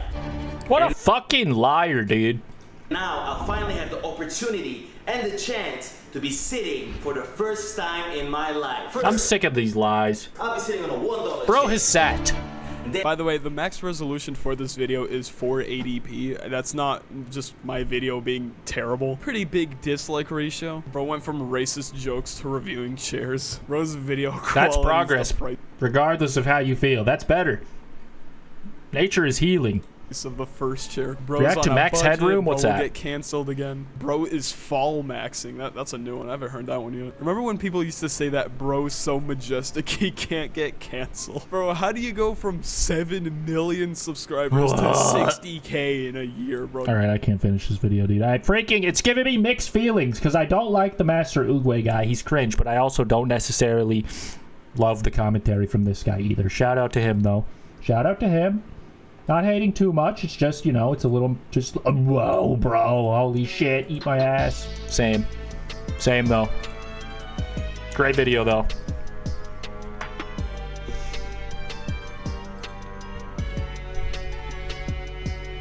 You know what I'm saying? Do you know what I'm saying? It's fine if you don't.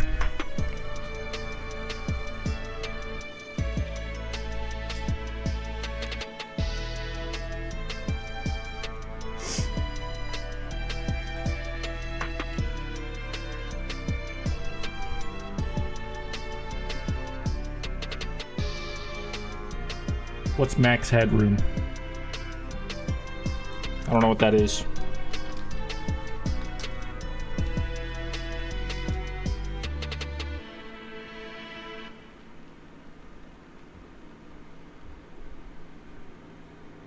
Is it this guy in a suit?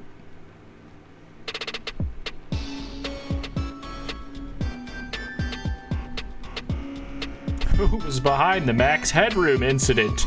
There's a Justin Wang video on the subject, although it is very old. I mean, I could stomach a 13-minute video if you really want me to watch it. I just don't know what this is and what I'm getting myself into, so I'm a little hesitant. Shall we dabble?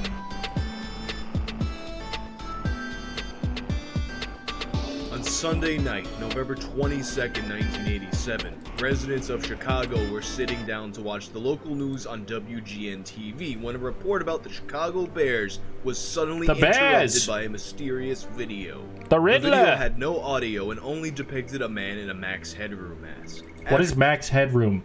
So that's the mask, but what is that? Is it a wrestler or some The shit? interruption stopped. Is it like the Riddler? Had this to say. Well, if you're wondering what's happened, so am I. Max Headroom, as I'm assuming some of you don't know, is a character who is supposed to be the world's first computer-generated TV host. Headroom. Max Headroom. He was a very popular... So he was like AI before AI, dude. He was like a fucking VTuber, but he's hacking the television? Am I getting this right? This video is hella quiet. Character around the time this happened, and it's safe to assume that most of the audience recognized him. And this would not be the last appearance of the man with the Max Headroom mask that night. A few hours later, a broadcast of Doctor Who on WTTW-TV in Chicago was also interrupted by the hacker, and this time there was audio. Uh-oh. I'll get you a hot drink, miss. So no head?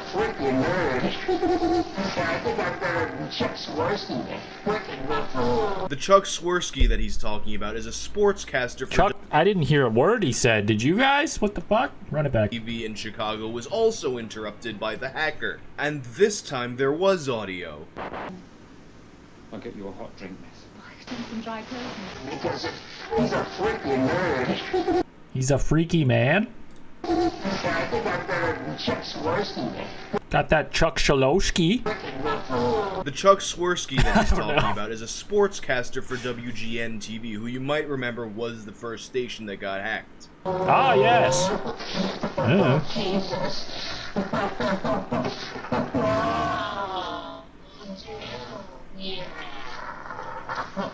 Me if I hack a TV station and don't know what to say. Oh, yeah! Oh. At the time of this hack, the real Max Headroom was the spokesperson for the new Coke. Catch the wave. Coke! He's nutting! Note that the song he's singing here is the theme song from an old cartoon called Clutch Cargo. Clutch Cargo with his pals Spinner and Paddlefoot in another exciting adventure. So the culprit has to be at least 89 years old, because ain't nobody watching that shit.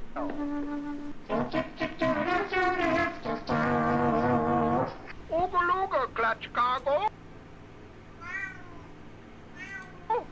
Ooga to you, Snowshoe. Is this... What's going on here? What's going on here? What's going on here? What's going on here? The Max Headroom signal I did not enjoy that, but I'm gonna have to see that again in my personal hours. intrusion incident quickly became national news, and the FCC was immediately on the case. I know a lot of people think of the FCC as I'm on the case, a little late. Whose job it is to keep dirty words off of TV, but really, Loomis. their job is to protect the integrity of the airwaves in situations Wait, hold such on. as... Important moment. He's using the cat tower, boys. This is not a drill.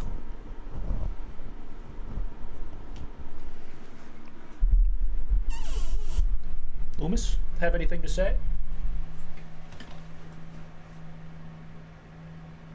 Now he can be a guest on the show. There you are.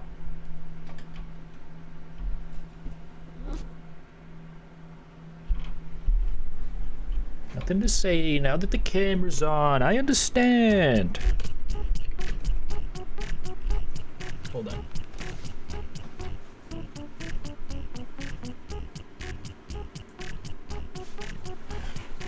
Well.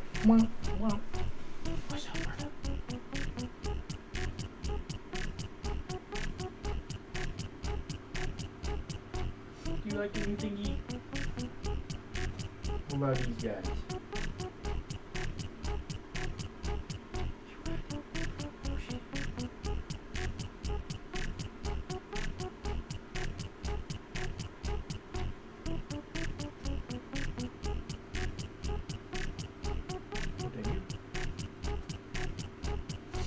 I'll leave you to it, lad. Yes, all is going according to plan. You guys couldn't see him, but that's okay. He's there. He kind of blends in, but that's the point. He likes it like that, I imagine. I don't have to imagine. I would know, because I'm his father. Back to the... What are we watching? Who else good into LonnieDos right now? Hold up. What did you mean by that, mate? Wait, that's not the music. Fuck.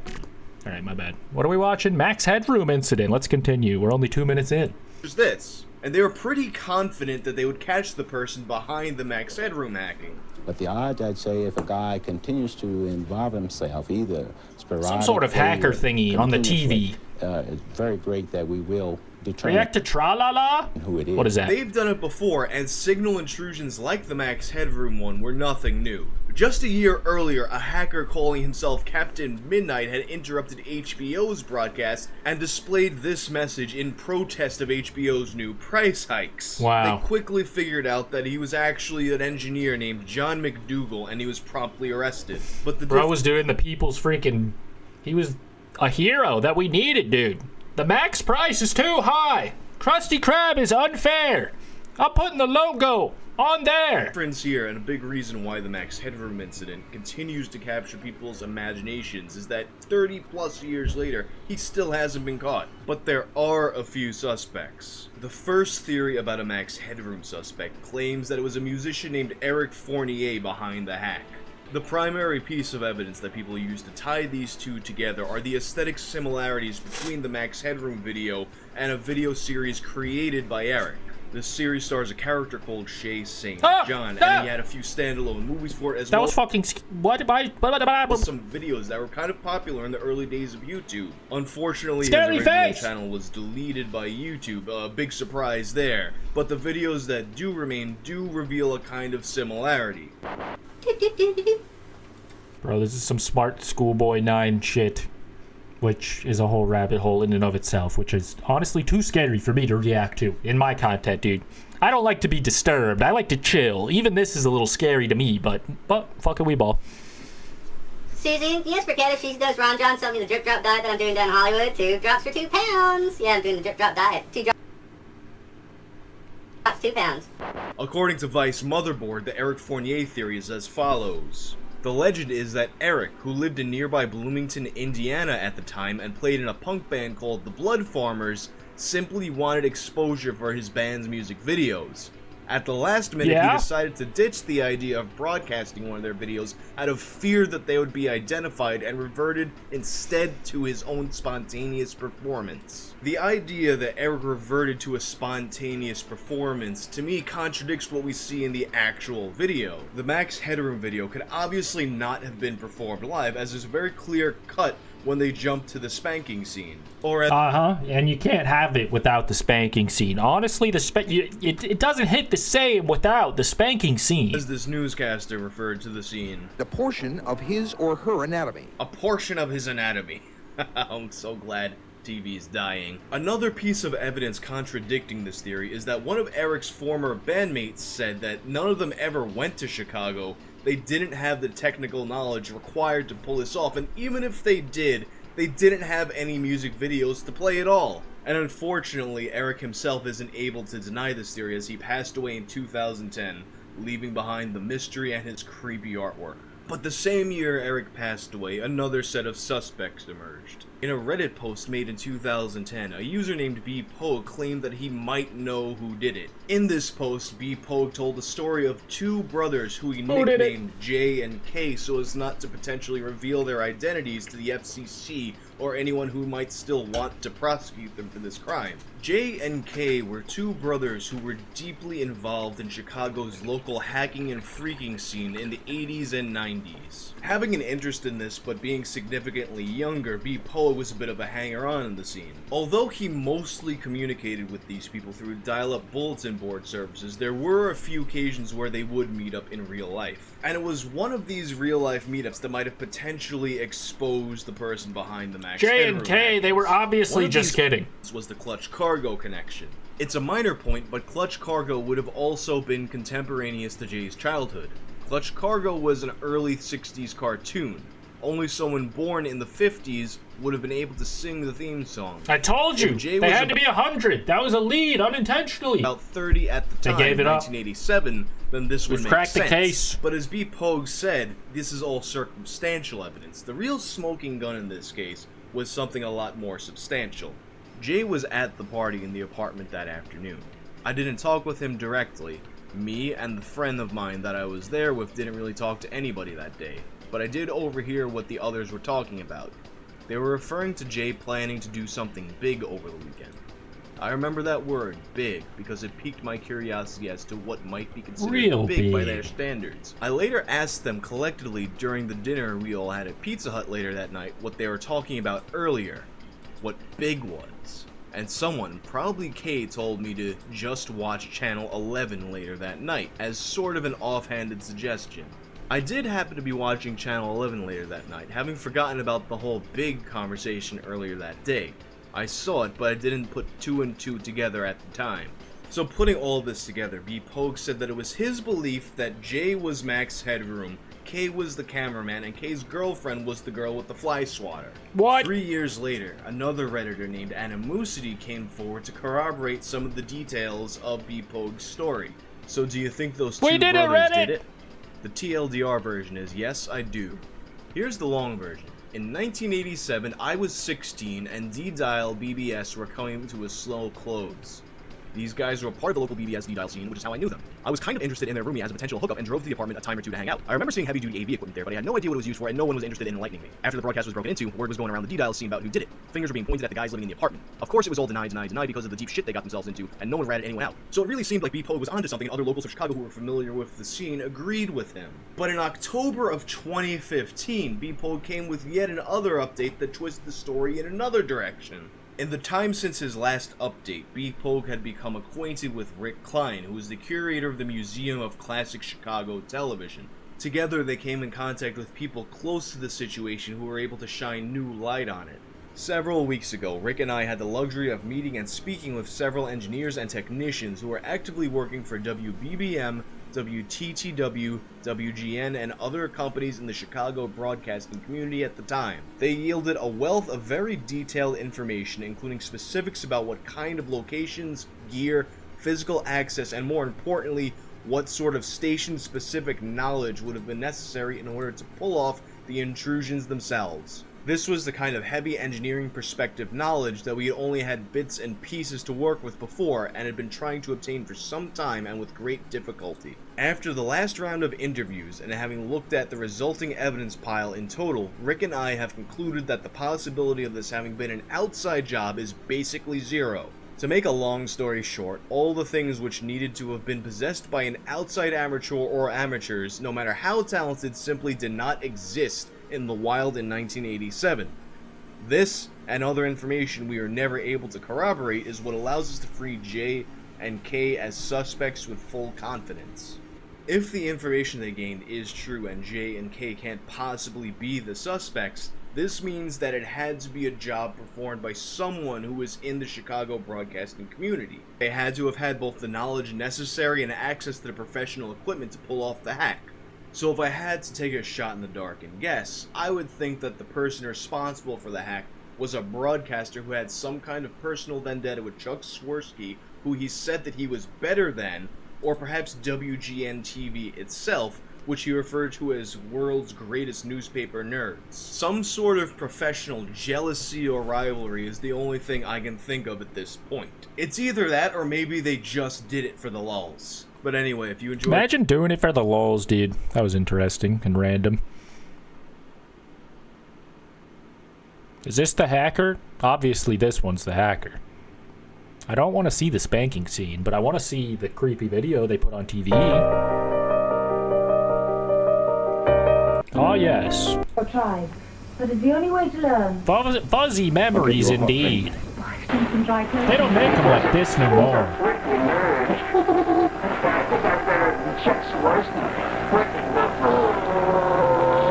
Dang, dude. They were so anti-woke even back then.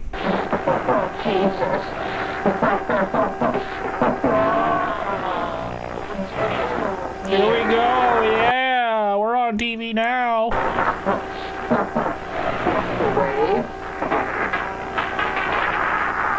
It's pretty creepy stuff, honestly. React to Freddy Fazbear's Pizzeria commercial? Is that real?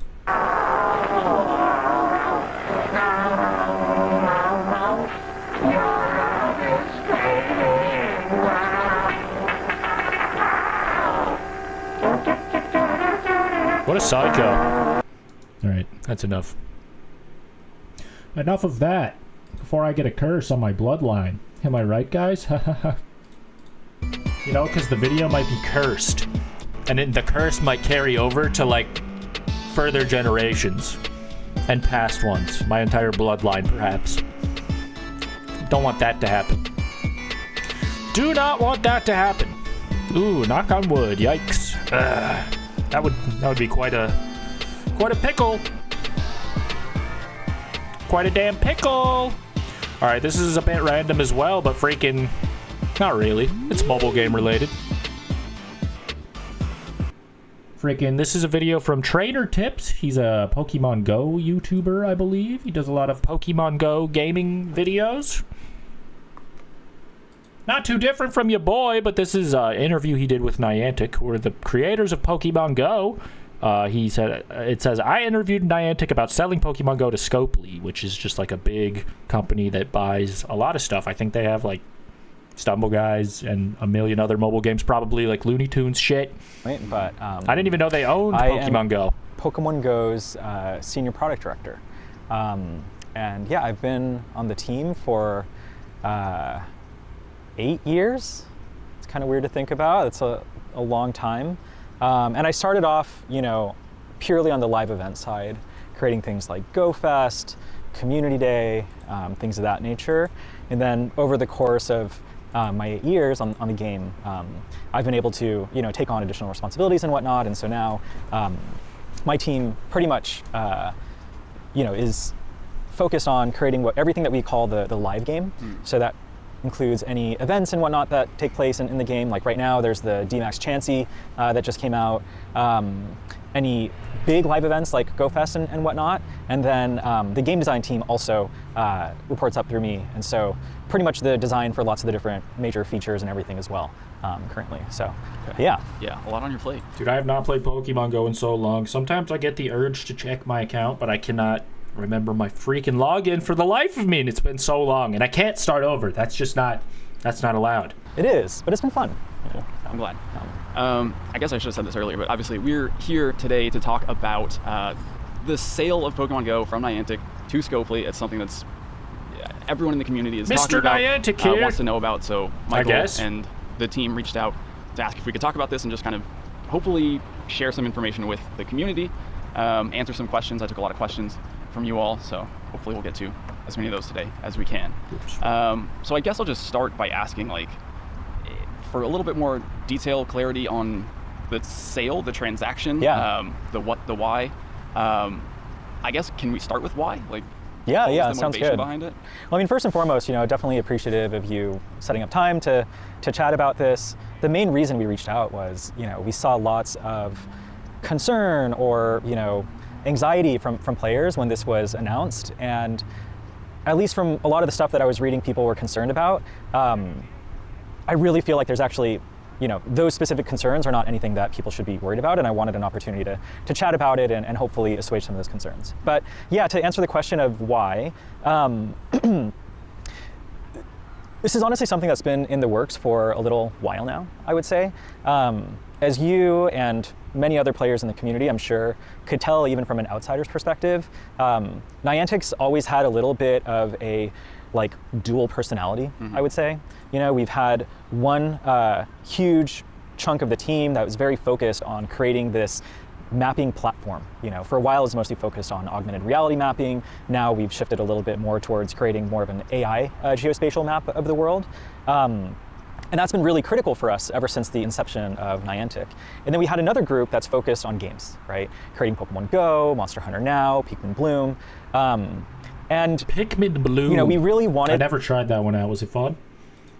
That to work for... Dude, I also never played the freaking Garfield Go or Minecraft Go or Harry Potter Go. Were those fun? Let me know, chat. As best as we could, and there was lots of overlap in terms of synergies, right? Of, Pokemon Go and all the games that we make are about exploring the world, and, so that naturally made sense to build on this platform that was all about servicing those types of applications. But I will say, it did lead to sometimes either competing priorities or, I guess more regularly, too many priorities for the team to really focus on and lean into. And so this type of a acquisition or opportunity is really meant to help give both groups the focus and attention that they deserve, right? The platform team really wants to be able to have a company and a group that is 100% fully focused on making that platform as amazing as it can be. And the game teams just want to really be in a group that is 100% focused on making the games as amazing as they can as well. But yeah, I'll be honest, it's definitely a little bit bittersweet for me, right? Because like I mentioned, I've been at at Niantic for so long. I really love John Hankey, our CEO. I think he's been one of the more inspirational leaders that I've had the fortune of working with. But I do think that, in terms of what's good for Pokemon Go, this is absolutely one of the best things that could be happening to the game. Okay, good. I mean, I definitely want to share the optimism. Yeah. I feel, like you said, in the past, throughout Pokemon Go's history, there have definitely been times where I've noticed those competing priorities. There's been features in the game that feel more like they were designed to collect geospatial data than to actually be like a fun game feature, like totally. Pokestop scanning comes to mind for me like that. As a player, I didn't care. Yeah. That didn't feel like it was for me. That didn't feel like it added anything to the game experience for me. So with Niantic no longer, I guess, the spatial AR team at Niantic no longer kind of being behind the wheel in a sense, how do you see your priorities as the Pokemon Go team changing? Yeah, great question. So one thing I want to be clear about is in terms of the mission of Pokemon Go and lots of other Niantic games, we really don't want that part to change, right? We really still think it's so important, and it's what really sets us apart from all other games in the market, that our games are intended to get people outside and exploring the world. But like you mentioned, definitely less of an emphasis on scanning and things of that nature. Although, of course, we still want to continue adding more Pokestops and gyms and whatnot to the game over time. That's sort of the lifeblood of what makes the game feel so closely tied to the real world that we all live in. But yeah, I would say definitely more of a focus on how do we build this community and make it as, large as possible and bring as many people in and have everybody be excited about the game and the future of the game as we can. In talking with the folks at Scopely for the past couple of months, something that's really resonated with me is there were two things that they continuously bring up that they've been so excited about with Pokemon Go, and that is just the sheer enthusiasm that they see in our player base. They've told me multiple times that they don't think that there's any game out in the market that has as rabid of fans as Pokemon Go does. And then the other thing that they've been so excited about is our live events. Because again, that's not something that they see any other game doing in the market. And so for me, when it comes to what are the things we want to prioritize moving forward for the game, I think we're definitely going to be leaning into ways to expand the community and also see if there are ways that we can make our events even bigger and better than before. Okay, cool. So I guess a lot of that emphasis on exploration, getting outside, getting into the real world. What is bro waffling about, dude? I mean, it makes sense that they should focus on the freaking events and stuff, but dude, I feel like selling the game, and it doesn't sound like they sold their entire company to Scopely. It just sounds like they sold Pokemon Go and like the future of that game, and maybe they're still working on it. I don't really understand, but it seems like maybe they're just happy with where the game is, and it's probably going to die off where it is, but maybe I'm being too cynical. Who knows? That's I can't even log Pokemon in. Go team. Yes. And that's, I mean, I've known you for what, seven years probably at least. I can definitely see like how that's a priority for you, for Ed, for just everyone that I've met personally that works on Pokemon Go. Mm-hmm. Eddie, my boy. Yeah, so I'm definitely excited to see I that. don't know I him. think the community, like I've said so many times, the community really makes this game. Yeah. It's completely unique for a game. Not something I've ever experienced with any other game, especially a mobile game. Yeah. I do want to come back to Scopely and their excitement and priorities, because I want to say have a healthy amount of skepticism. Yep. And I think we probably all should, just in general in life. But to go Never back mind. to kind of the They told me to be location-based skeptical. I'm being just fine about it. AR stuff, you mentioned continuing to add Pokestops, POIs. Is Wayfarer going to Scopely? Yes. As part? Okay. Yep. So that whole program is going to continue kind of, I guess, as usual? As usual. Continue to submit Pokestops and... Totally. Yeah, I mean, we actually, I guess to give a little bit of a peek behind the curtains, as you can imagine, over the past few days at Niantic, we've had meetings with our executive team, the Scopely executive team, about what this transition is going to be like. And the word that has continued to be repeated from both groups is continuity. It's super critical for us that everything that goes into making our games as amazing as they are continues forward, and that there's no gap in the sort of the needs that each of the different departments have to make that happen. So that includes Wayfair, and it includes all of the different platform or like data security aspects or player support pieces that are needed to run Pokemon Go and Monster Hunter Now and Pikmin Bloom. So all of that's coming along with Scopely. Okay. As far as who's staying at Niantic and who's coming with Pokemon Go, like how far up the chain does this go? Is Ed kind of at the top? Ed's at the top. Okay. Yep. Yeah. So, but to be fair, Ed has been leading Pokemon Go for the past couple of years now. He's my boss, if you didn't know that. So yeah, he's going to be leading the charge, and he will be sort of reporting directly to the one of the Scopely co-CEOs, essentially. Okay. But yeah, he'll be leading the entire organization, just as he has been for the past 2 years and change. Okay. I guess as a follow-up, I'm curious to know how involved the Niantic kind of executive suite has been involved in Pokemon Go. In the day-to-day, I'm sure John Hankey's not. No. The sense that I've gotten in my few interactions with him is that he's not at all been involved in the day-to-day of Pokemon Go operations, the in-game events, maybe to some extent the big live events. But I guess how do you see Scopely being the same, different as far as their involvement in guiding the direction of the game, the decisions that the design team is making? Yeah. So I think this is one of the big, threads that I've seen online in the wake of this announcement are people wondering that exact question. And to be honest with you, that's actually one of the things that had me feeling as comfortable as I am about this acquisition. The way Scopely actually manages their portfolio of games is they empower all of their teams to make all the decisions that they feel is best for that specific product. Okay. So that's the plan for Pokemon Go, Monster Hunter Now, Pikmin Bloom. Our teams are still going to have full, autonomy and who cares about Monster Hunter? Am I right, guys? And I'm really excited about that. I think being able to say like, hey, this is the roadmap for the next year, 2 years, 3 years, and genuinely have confidence in the things that we're making and the impact that it can have on our players, either like quality of life or new exciting things. It's something that I'm pretty confident we'll be able to say within Scopely. Okay. To get back to my skepticism now. And I gotta say too, I think it's totally reasonable to have skepticism. This type of thing can cause lots of, confusion, fears, and I think it's super natural. And to an extent, there's probably nothing that I can even say today that will, completely remove any skepticism that people have. So the big takeaway is wait and see, right? Yeah. But at least I thought it would be important to come and share today what my experience has been in the months that I've had to interact with Scopely and why I'm at least more on the optimistic side here. So. Yeah, for sure. I mean, I think, I guess we just freaking have to wait and see, but that didn't sound too promising, too freaking, I don't know, kind of a little iffy perhaps. It's a wobbler. The future of Pokemon Go is looking shaky.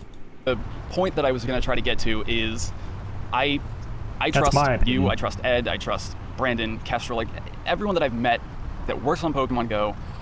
I mean, I trust them as people. I believe that you all care about the game and really want to make the best game possible, the best player experience possible.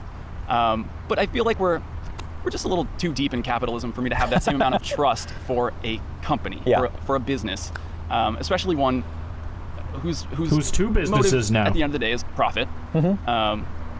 It's no secret that Scopely is owned by Savvy, which is a division of the Saudi Arabian Public Investment Fund. A fund whose purpose is to increase revenue. That's like what Jack Sparrow says in the movie. Savvy. Diversify the Saudis' assets. So at the end of the day, I would assume that to some extent, financial profit is a motive for the acquisition of Pokemon Go. How do you see that playing out for Scopely? How do you see the future of monetization in the game? I mean, I'm sure one of your goals has to be to make money for the company of course. that owns Pokemon Go. How do you see that playing out? Let me Uno reversal that for you. So how do I see the future of Pokemon Go? Well, actually, I don't work there, dickhead. Can you provide me content for my YouTube channel? That's what I would say if I was Timmy Trainer Tip over on the right side. I think you're absolutely right. There's no way that Scopely or anybody would acquire a company, a business like Pokemon Go unless there was a legitimate path or they saw that that was something that could be financially viable for them. Scopely already sees Pokemon Go as something that is very, very, financially viable as it is currently being operated. Is it and still? Some of the things that they've shared with us is they've been really intrigued and, impressed by the way that we monetize relative to other games in the space, not even just their own portfolio, but just generally speaking. And it's something that I've always been incredibly proud of is the fact that Pokemon Go is, truly free to play, right? Yes, I know that players will be quick to call out. Yeah, right, buddy. That game is barely free to play. I mean, it's really hard to do much of anything unless you're like walking around outside and going to jump through the hoops to freaking get the shit that you need to continue playing. Otherwise, you'll run out of balls. And Pokemon with no balls is a lot like anything with no balls. Emasculated. We've added more tickets, to the game recently and things of that nature. But at the end of the day, we've always tried to create an experience where those things are optional for people who are interested in, spending money, but it's not required in order to really enjoy the game. And so we really do have a winning formula here that's unique in the industry. And what we see is we actually have more people in our game that are willing to spend a little bit of money in Pokemon Go. Whales! Versus how lots of other games operate where there's actually less of the total player base, but spending more money, essentially, right? And that's something that we want to continue to maintain forever. And it's been a winning strategy for us, and hopefully that's something that our players appreciate as well. And again, in my conversations with the folks at Scopely, there's been no desire whatsoever to change that for the game. It'd be a different case if we weren't, profitable or anything like that, and we probably wouldn't even be in this position, to be acquired. But yeah, it's already a very successful business, and by Scopely's own admission, they'd be fools to try to change any of that. But yeah, and I really do want to reinforce the notion that every single game in the portfolio within Scopely is fully autonomous and operated by the teams that build those games. And so, you can actually look at all the different products that they have in their portfolio and see that their, monetization strategies, as an example, it's not uniform across every single one. It differs based on what those games' needs are. And I think the other thing that I'll say on that front... And this game needed some money, you know what I'm saying? Papa needs some big bucks. In his defense, maybe he just doesn't even know, because on paper it could sound good, and then, maybe he doesn't know anyone who's free to play. He probably spends half his paycheck on the game or gets a good discount, that you touched on a little bit with Savvy is that actually... Just shooting him a little bail. So, we had a couple... If you come to the Twitch stream, by the way, you can see the game I'm playing on my phone. At this, crossroads in Niantic's and Pokemon Go's future. And we actually really feel like this path is the best one for Pokemon Go because we are going to a privately held company that doesn't have things like the pressures of quarterly profits that you might have if we instead IPO'd and we're subject to public pressures to get shareholder profits and things like that. So instead, what Scopely has always been focused on is building super long-term, enduring franchises that sort of like pay dividends in the long run. Essentially, they are not interested in creating something that's going to spike a bunch of short-term... They're like a hospice care for mobile games that are going out of style. We'll keep you alive over here, Grandma. Come on down. Scope yourself in. I'm being silly, but that's what it sounds like. Revenue and sacrifice the longevity of the product. And so I really am excited about that type of an organization and environment where they want to invest in what's best for the long-term health of the game and not short-term gains. And I guess to give a specific example on this that the Scopely team has shared with us, it took them 7 years to launch Monopoly Go, which is kind of unheard of, especially in the mobile game space. And they restarted that project 3 times in that development cycle. And so to me, that really speaks to their willingness to do the right thing in order to create an experience that's as fun and exciting as possible and something that they have confidence is going to stand the test of time. So I think that really lines up very well with our vision for Pokemon Go being a forever game, as you've probably heard me say multiple times at this point. And yeah, so I have all reason to be excited about the future in that respect. It's just, even the way he phrases it though, it just sounds like he doesn't believe it. He's like, I have all reason to think that everything's going to be fine. That just sounds like you don't think that's the truth, though. I don't know how else to articulate it because I'm fucking fried, mate. I think a lot of people are probably looking at it from like a worst case scenario perspective, where pop-up ads start happening in Pokemon Go. That will never happen. What I'm dealing with right here now. I believe you. Not in Pokemon Go, though. I believe companies. Sure. I believe you in this moment right now. Yep. I guess there is a best case scenario where I guess Scopely learns something from Pokemon Go and, I don't know, takes that and applies that to other games. And Scrabble Go Fest, Monopoly Go Fest 2026, maybe. For sure, and that's part of, again, when I think about the things that I'm excited about, they've constantly talked about how they approach their portfolio of games, and it's one of constant learning and iteration across different games, where you find a learning in one area, and that makes sense for this other game, and so you can share that with each other. We've never had that at Niantic, right? And so that's something that I'm really excited for, and also something that Scopely's expressed excitement for in bringing us into the mix, is what can they learn from how we build communities and our big events and things of that nature. So one thing that I've been curious about from the start is how involved is TPC? How involved is the Pokemon Company in this deal? Yeah, so the Pokemon Company is part of our board of directors. They were one of the earliest, if not the earliest investor in Niantic as we spun out of Google. So no deal like this can happen without TPC's support.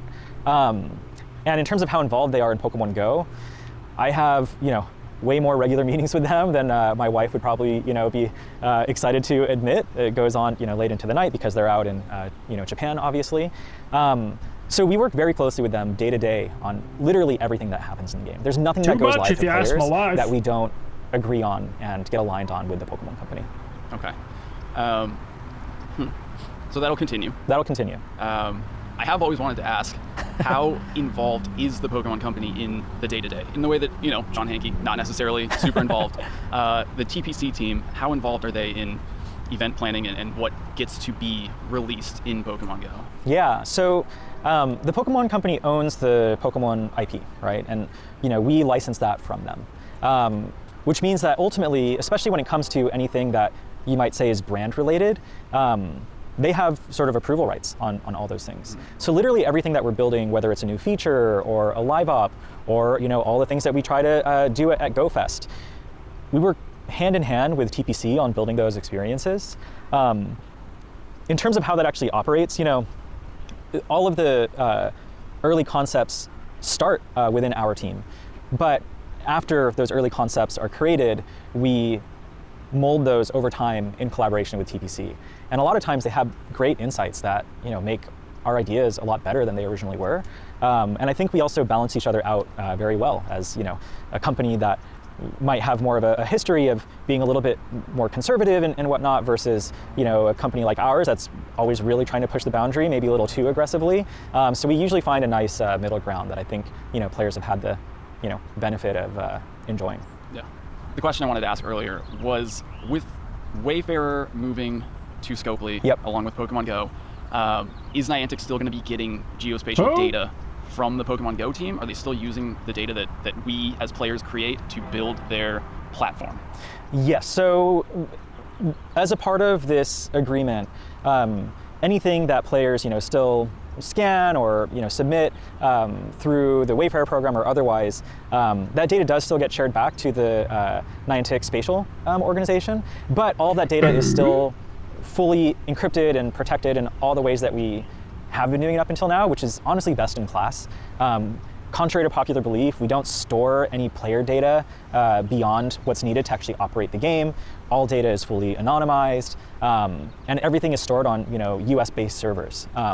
And again, in sort of like accordance to all of the regulatory laws and whatnot to ensure that only your data US-based is spies as safe on and me, sound as dude. possible. So none of that's changing. Yeah. I think that was a concern that a lot of people had with obviously moving up the chain, getting to the Saudi PIF. Yeah. So yeah, just walk me through one more time with the data.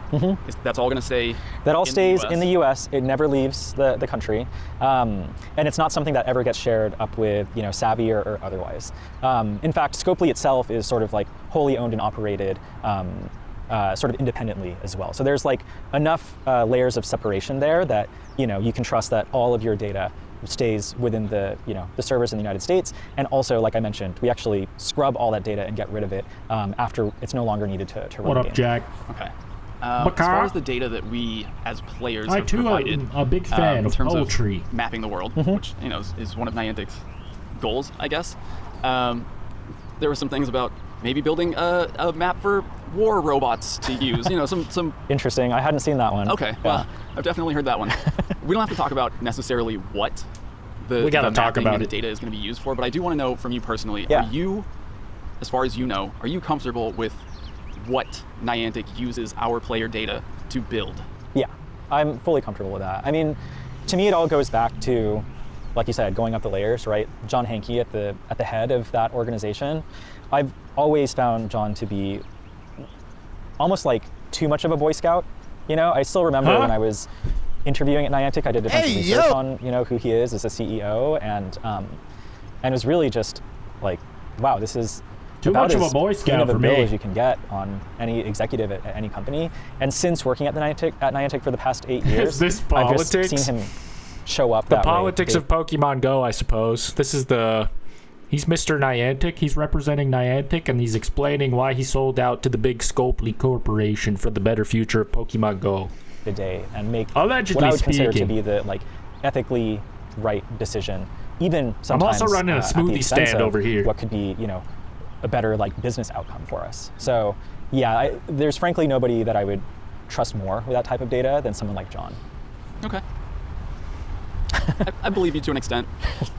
Skepticism's fine, like frankly, I said. There's no one I'd trust more. I'm here to share what my experience has been. Yeah. He's being deceptively honest, dude. This guy is telling us all we need to hear about how the future, the bag was right, it sounds like. Of course. Scopely gave him the bag, and they're going to keep the game going. Niantic and John. I am and curious John Hankey is a very funny name. If there have been any features that you've released in the game that you necessarily haven't been super excited about that maybe came from a little bit of that outside pressure, from the AR team pressure? I mean, you know, I think the clear and obvious one is the one that you're already mentioning, which is the Power Up Pokestops feature. I do think that may have been a little bit more shoehorned than I, you know, would have personally wanted to do. But again, I also say that as someone who really does believe in the importance and value of creating this type of a platform and the fact that that has the potential to better the world. And if you think about it, Pokemon Go only exists because of these types of, you know, leaps forward in technological advancements. I accidentally called my girlfriend my sister rewatching my stream. I gotta lay off the anime. Dude, what kind of anime? What kind of Tennessee-ass anime, Alabama anime? That wouldn't be possible without the Ingress community, you know, for seeding I gotta a lot check of that one out. And so, you know, as a player, I can say, not a fan of Power Pokestops. I've, you know, scanned probably less than a handful in my, you know, total time playing this game. But I can also still like set that aside and understand why does he hate him so important much? For, you know, a separate initiative within the company. But again, you know, that's the type of thing where we would not have those competing priorities within an organization like Scopely, where they're fully focused on just making the game as amazing as possible. I'm excited to hear that. I'm glad to hear that, because when I first talked about the news, I kind of outlined like a few different ways that a company can kind of make a product more profitable by cutting costs, which obviously we don't want to see. And we're not doing. Okay. By increasing prices, you know, heavier monetization, by acquiring new players, which I know is a goal, has always been a goal. But there is kind of a fourth one that I didn't really consider because, again, skepticism, which is just increasing the quality of the product. Not and possible. That in turn helps acquire new players. It's perfect. It increases session time, which is I know a huge KPI in the tech world. But I think hearing this, especially hearing that there isn't going to be so much pressure from the Niantic side to have these sort of half-baked, not that interesting game features, I do feel that, I guess, increasing the quality of the product is an option now. I'll put that on the table as a fourth option. And, you know, to be totally fair too, right, like, that is the fourth option, but it feeds into the third one, which is acquiring new users. I think sometimes people think about acquiring new users as, oh, they're going to spend much more money on ads, and asking you know, you shall receive. Maybe not authentic to the game or anything like that. But our mix of organic player acquisition relative to what, you know, is called in the industry paid acquisition is also gold standard. We rely very heavily on word of mouth to grow Pokemon Go, and you know, we already have such a strong engine for that. Imagine if we like fed more fuel to that fire and created an even better experience that people are jazzed to tell, you know, their friends and family about. That's the way that we envision growing this game, making it more profitable. It's not by, you know, adding, you know, putting more ads in there or increasing the price of, you know, a Pokeball or whatever. It's all about growing our total player base. And like I mentioned earlier, we already have a unique strategy in Pokemon Go where, you know, a higher percentage of our players are excited to, you know, spend a little bit of money. And we don't need to go what's, you know, considered whale hunting in the industry, right? So you grow the total player population, and therefore the, you know, total, I guess, like financial benefit comes with that. Yeah. It's comforting. I mean, I do feel optimistic about that. Maybe you should just hunt whales instead of trying to get me to pay a little bit of money, because I don't want to. And then I will uninstall the game and forget my password. Just my thoughts. Maybe stick to the script, guy. Where the hell is this damn smoothie stand? God damn it. I gotta blend something about this. Freaking goddamn Niantic doesn't know nothing about nothing. Freaking huff puff. I am curious, because I know you come from like a sort of a competitive Pokemon background. I know you're into GBL. Yeah. Will there be any increased focus on features like that, which didn't necessarily encourage exploration or align with the sort of go outside values of Niantic and of the Pokemon Go team? Will there be any changes to the amount of time and effort that you can put into GBL specifically, and then other features like that? Yeah. I don't have anything that I can announce right now, in terms of our roadmap and whatnot. But I will say that for super competitive system like PvP and GBL and whatnot. Whoa! That's my favorite Robbie thumbnail. Do you like anime? Maybe some provocative anime? Ooh. Well, here's a little secret, guys. Come on in. I kind of do too. It's a little secret. Only you guys are gonna. What the hell is this? What channel is this on? What is this? Is this even legal? Robbie, I don't understand. You think you know a guy. What did you link me? Is this safe for stream? I know about and life only the and work and both? Reaction channel, so don't tell anyone on my main channel about this, but I have an entire room dedicated to provocative anime. So I actually already knew that. I've been in there. when I was just browsing my recommended on YouTube, this Cat's out gem the popped bag. up, and that made me think, I feel like this isn't a genre yet. Let's try it. So today we're gonna be checking You're a out naughty Big boy. Sister Can't Hold Back Her Love and Please God, don't ever show me don't show me this. Obsession for Bro, her. what? It has 20,000 views. What the fuck is this? Some fucking tiny ass video in the grand scheme of things. Brother. Whoa! Okay, let's see what this is all about. Where did you find this shit? My one-hit kill sister. My one-hit kill sister. This is awful. Oh, anime. Turn it off. Anyway, the intro was funny. Oh, I've already seen this. I already slapped a like on that thing. Slapped a comment on that thing. 20 minutes in, I just noticed the guy on the right. LOL. Good one, LonnieDos. Back to Niantic and my smoothie stand. Mentally important, and it's something where literally a half second of lag. But I am glad we got to see freaking Robbie Epic Sauce's most edgy video online 2025 leaked and recorded and caught in 4K. He slipping, he tripping, he dripping on those hoes. Or inconsistency can change the outcome of a battle. And so, irrespective of where we land with Scopely and whatnot, that's something that the team is fully committed to. He's so casual. To adjusting, and behind the scenes we've been tinkering away at and investing in that system to make it more stable and consistent. And, it's been a little bit of a pet project of mine because, as you mentioned, that's where I spend a lot of my time in not just Pokemon Go but all Pokemon games is the battling aspect. And I watch every single regional that Play Pokemon puts on, and I love attending those events as well. I want to make sure that our super dedicated players have a great experience when it comes to anything PvP.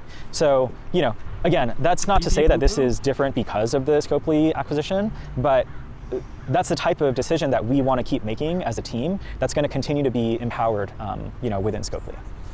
Can you say anything about how maybe funding for the team is going to change? Because my perspective from the outside has always been that it feels like a lot of the profit from Pokemon Go was going towards a lot of other Niantic projects and not necessarily coming back into the game. Get to request 100%. your silver play button? Hell yeah. Is that something that could change? Like, will there be more funding? Will there be more opportunities for hiring, for increasing the amount of resources available to teams? Yeah, that's a really great, it's a really great question, and a good reason why I was hoping to have a conversation with someone like you, because I feel like you tend to have that type of insight that most people don't really think about. But I would say absolutely yes. This will be, we're going to be asked to manage the overall P&L of Pokemon Go.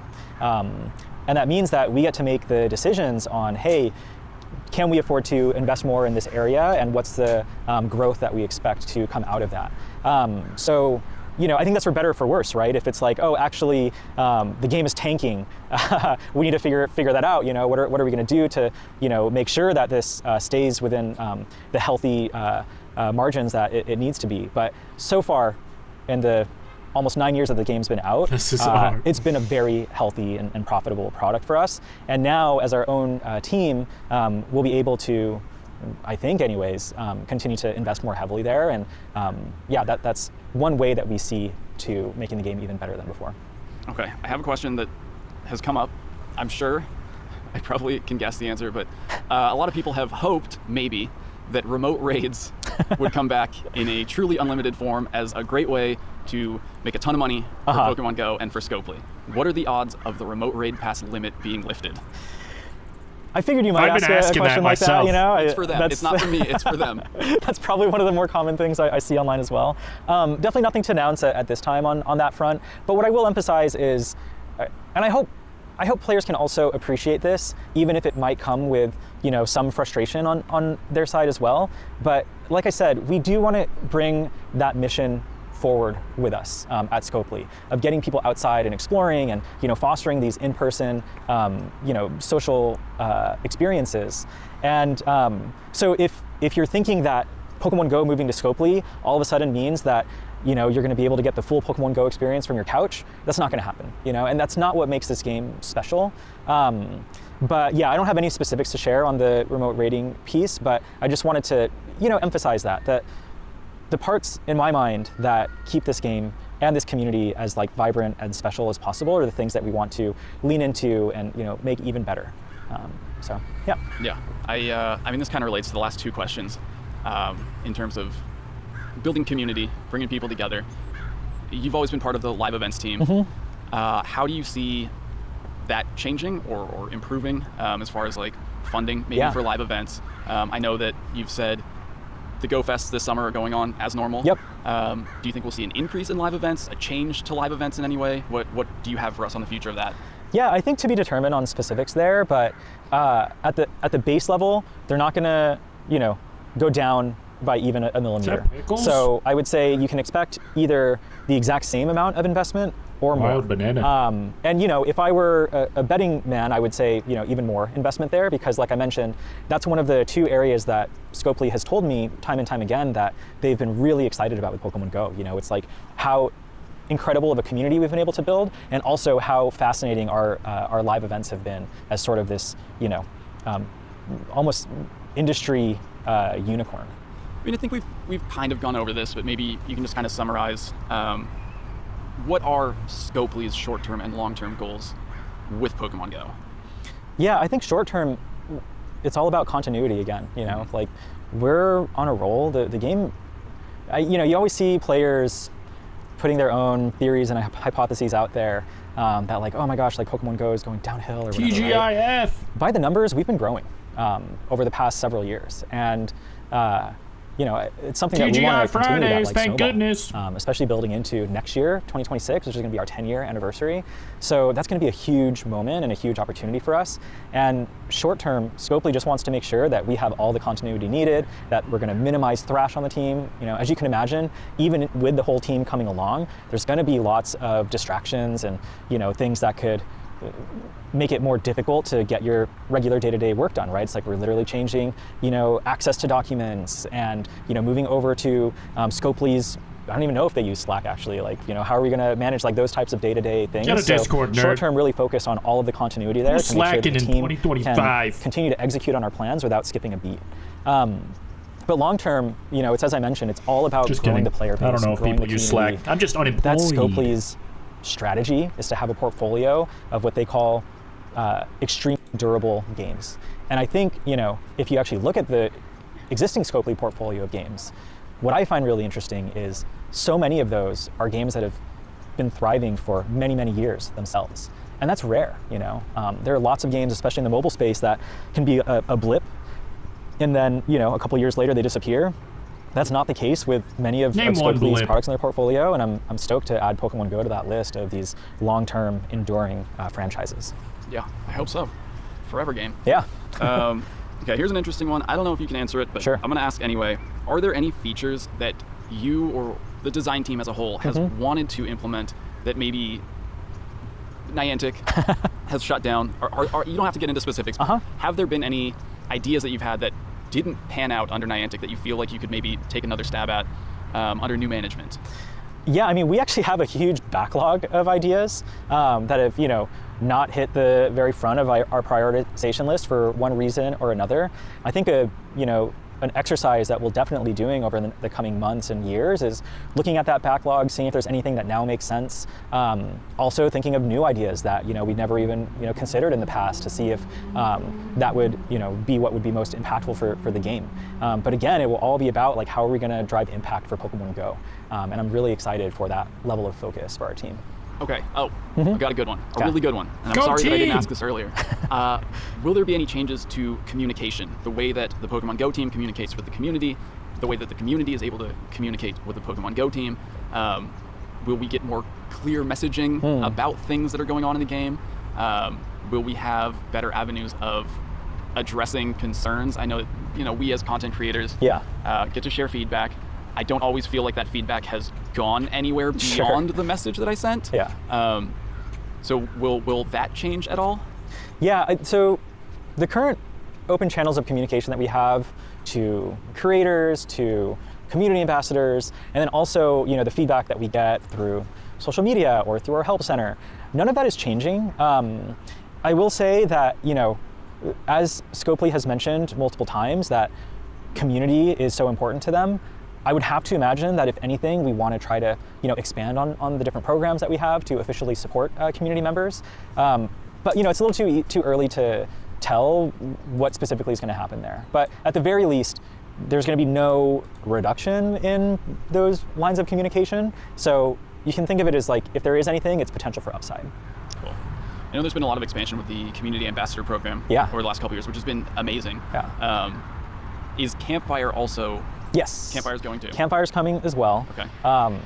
Yeah, that's been such a great program, and shout out to Kestrel especially for building that one up, because John Hankey put a pretty crazy goal for Kestrel to try to hit on that program, and they were able to exceed it. So, yeah, and I think that just speaks to the demand out there from our players and our communities to actually have these more organized, in-person, experiences. And yeah, we want to continue to lean in there and invest even more. Cool. I really do feel a bit of a recovery. Post-pandemic, there's obviously a huge dip in community, but I feel like with the emphasis and the priority that's been put on building local community, you can really see it coming back in a lot of places, and it's incredible. I mean, I think that's what carries the game. Me too. I genuinely believe that too. Yeah, it's been a really valuable resource. I mean, obviously for everyone, but for me as well. Just being able to find communities when I travel. Yeah. It's just a really, really nice thing to have. So I'm glad that Campfire's coming along. I'm glad that there's going to be, continued push to. I don't know what that is.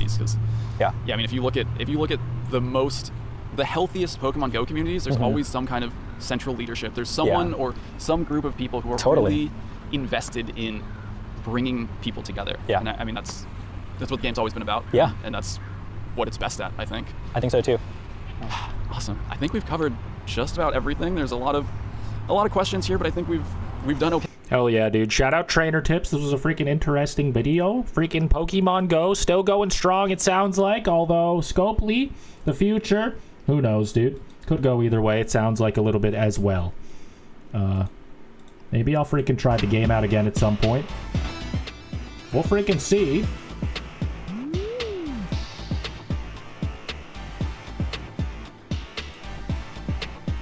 Now back to what's important here. Chopping these bananas.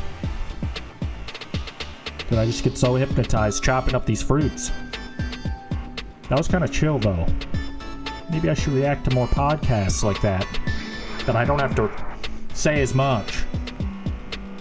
And I'm all the better for it. I just get so nervous not saying anything, dude. Alright. Filled up on nanners. Time to skedaddle. These cupcakes can fuck off. Because I'm not paying $2 to continue the cupcake pass. Oh, so much of this game is bullshit. Why do I love it? Alright, put the bananas in the blender. Remind me. I wouldn't even say I love it. I'm just addicted, that's all. That's all, boys.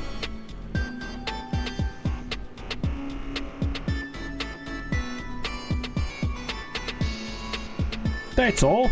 Let me get those. I'll take it to the blender for you since my lazy ass workers are not doing that for me.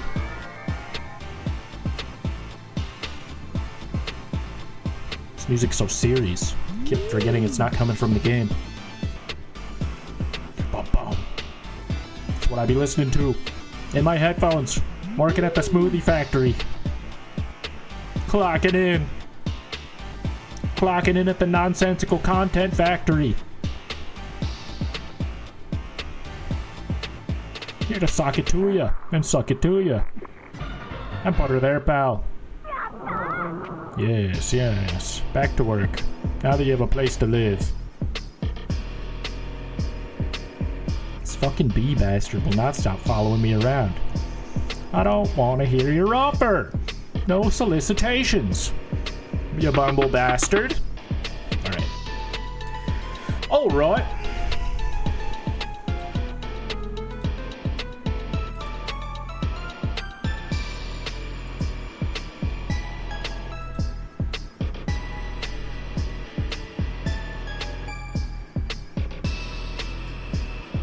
Bow, bow, bow.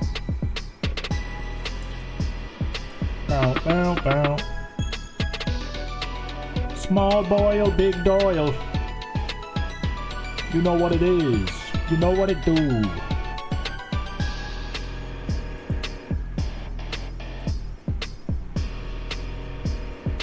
Medium coil.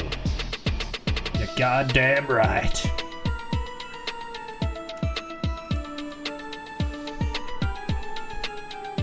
Alright, let's freaking react to... This is a video by The Regular Sauce, dude, about the freaking Minecraft villager suits they were building while I was visiting in Las Vegas.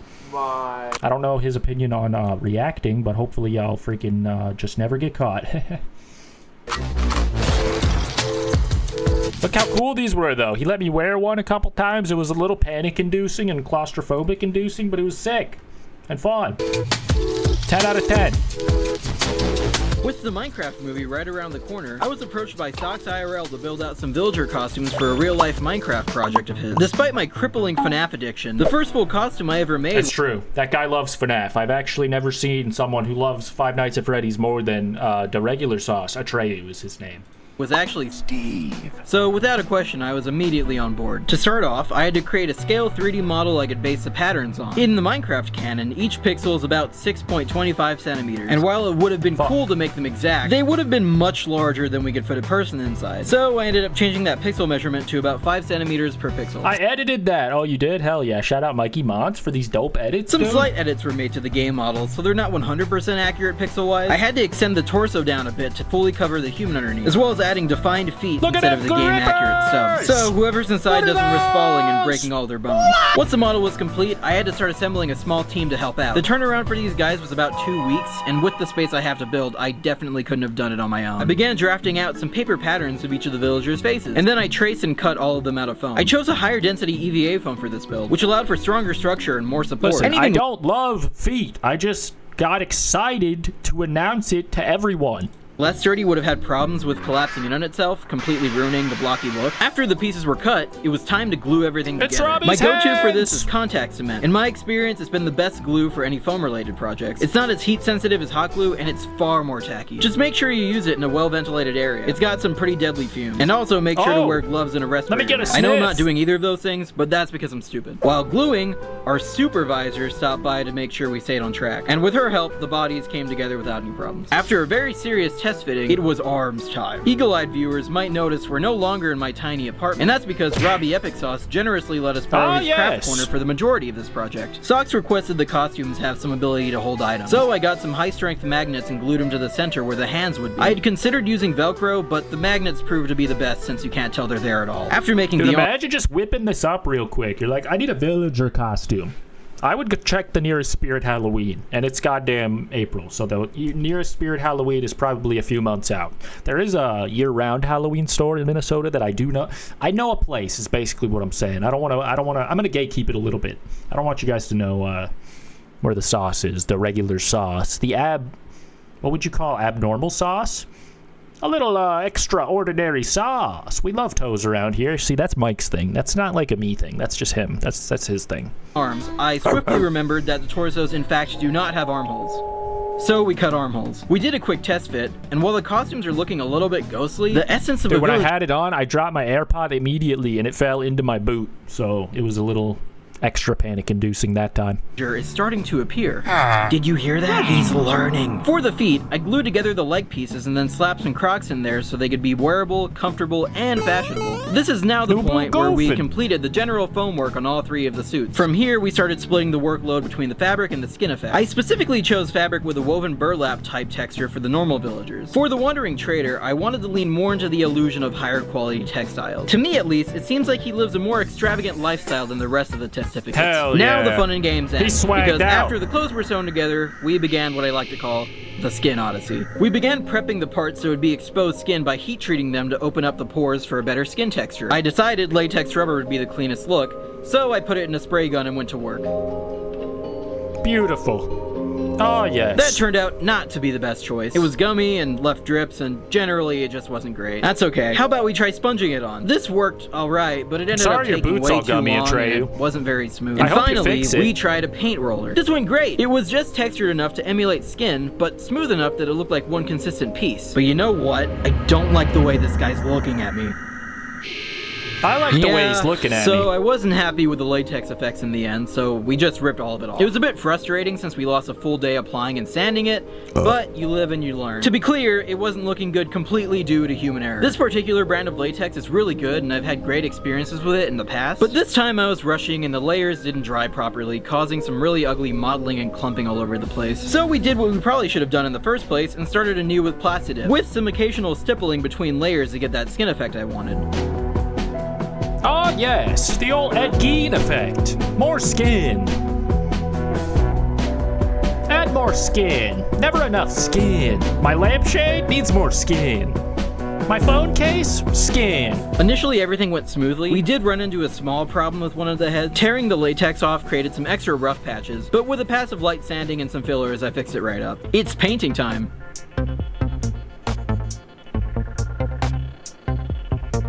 More like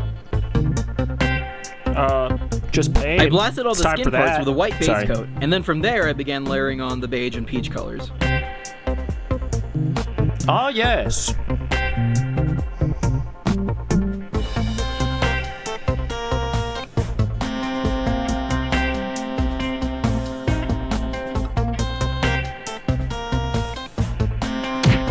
After getting the main colors down, we started creating stencils to mask and paint on the different colored pixels across the skin.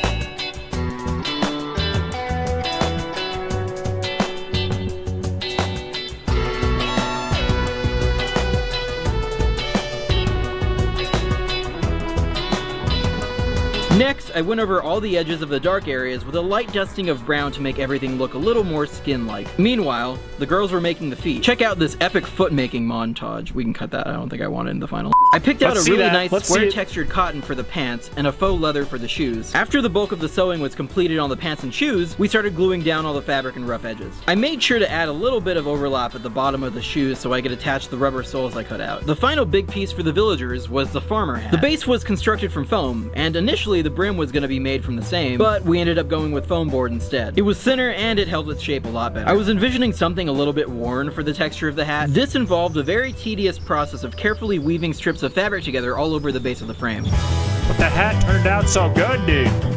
Who makes this song? Is it goddamn Epidemic Sound? It better not be.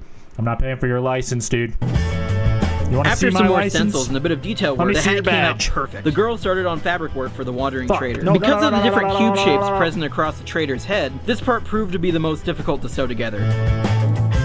All of the golden trims were constructed from thin strips of foam and then covered in a metallic snakeskin type of material. Since the bulk of the work left to do at this point was for the Wandering Trader, I focused on getting the sandal details complete for his feet. I used some faux leather to replicate the texturing seen on the game model.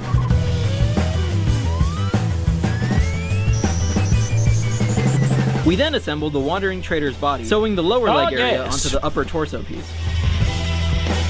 Meanwhile, the girls finished the clothing on the trader and attached the rest of the trim to the arms. We added a few more details, including the belt, leather patches, and his gold chain. So funny story, I brought a really nice square gold chain online to use for this, but it was stolen off my doorstep. So I had to run out and grab a last minute substitution. While all those fabric details were being completed, I 3D modeled and printed some custom presses for the eye and mouth mask. I got some custom designs printed on mesh by Blizzard Wolf Art, and then blasted them with heat and pressed them into the eye and mouth print. Blizzard will fart? PU, dude. Sounds stinky. Luckily, everything came out pretty good after a few false starts. They might include your ass. Sorry, I had to do it. Pieces with a bit of darker airbrushing to get some color differentiation around the edges, and after that, they got glued into the head. From here, all that was left was the small detail work. The brows were glued on. I added some extra depth to the skin areas with some sculpting tools.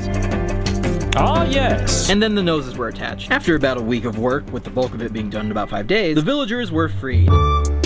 Hey, what are those? Bro, look like Squidward. Dude, they're so sick. Freaking, you gotta stand in them like this, and everybody's going, because no one can help themselves. It just comes so natural when you're in the suit. Nubu Golfin.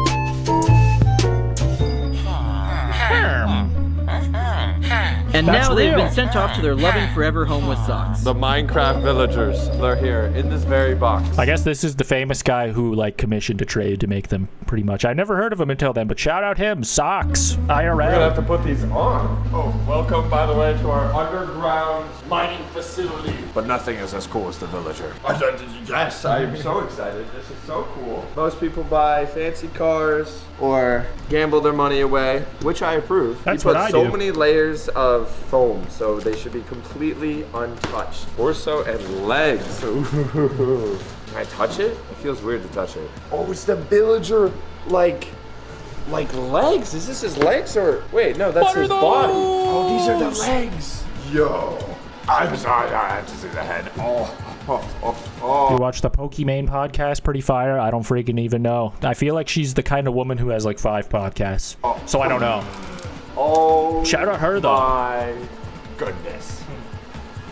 Bro, if I got this in the mail, I would assume that they're trying to send me a message, and I would reevaluate what I'm doing. Freaking, I won't react to the rest of this and pillage the rest of the content, but shout out freaking the regular sauce, dude. Very cool costume videos. Let me subscribe on my Lonnie channel. I think I subscribed on LonnieDos before.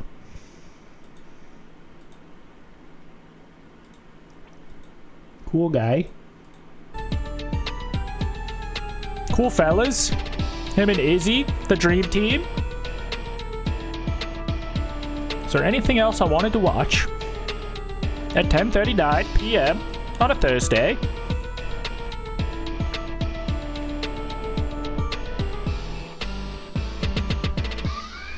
Alright, I don't want to react to this.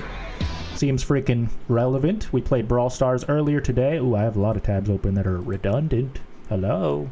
Hello. Embarrassing. Alright, dude. This is a freaking video about the worst Brawl Stars products. 5 stars.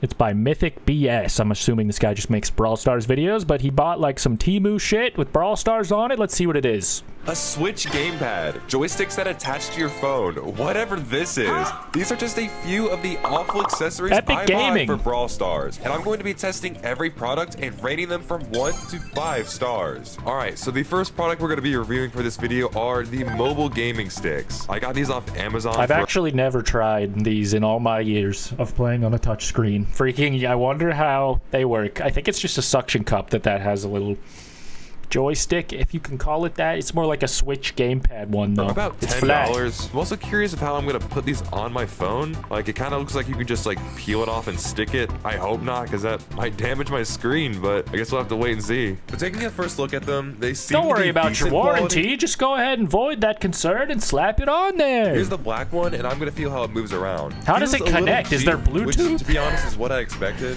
Is it just like the freaking it's like a stylus, a fancy stylus? My one, and taking a side-by-side comparison, they look identical. Now I'm gonna actually try to put them on my phone, and they're a bit different than how I thought they'd work. The movement stick feels okay. I have no complaints. Oh no, why is my attack so short? I think it's because the joystick has a limit to how much it can be moved. So far, I'm not a huge fan of how this feels, but maybe I'll change my mind after a few games. So I feel like these mobile sticks kind of restrict my movement, so that's why I'm playing max, because I truly want to test how good these actually feel. I just don't like how this feels. It feels very clunky. It's kind of hard to like aim like slightly. You see me right now, I'm struggling to hit Brock. Trust me, that's not because I'm bad. But let's see how good the movement actually is. I'm just gonna walk up the map and see if I can juke my way up. Hello, how are you? Why was there a buster? I mean, the movement itself does feel pretty good. Let's see if I can juke my way up. All right, Brock, try to hit me. Try to hit me, Brock. Come on. Nope, can't hit me. Nobody can hit me? Wait, are these actually the best sticks ever? Catch it up, get a free kill. No, the knockback. Dude, let me get a kill. Buster, please, dude, go away. I have hypercharge.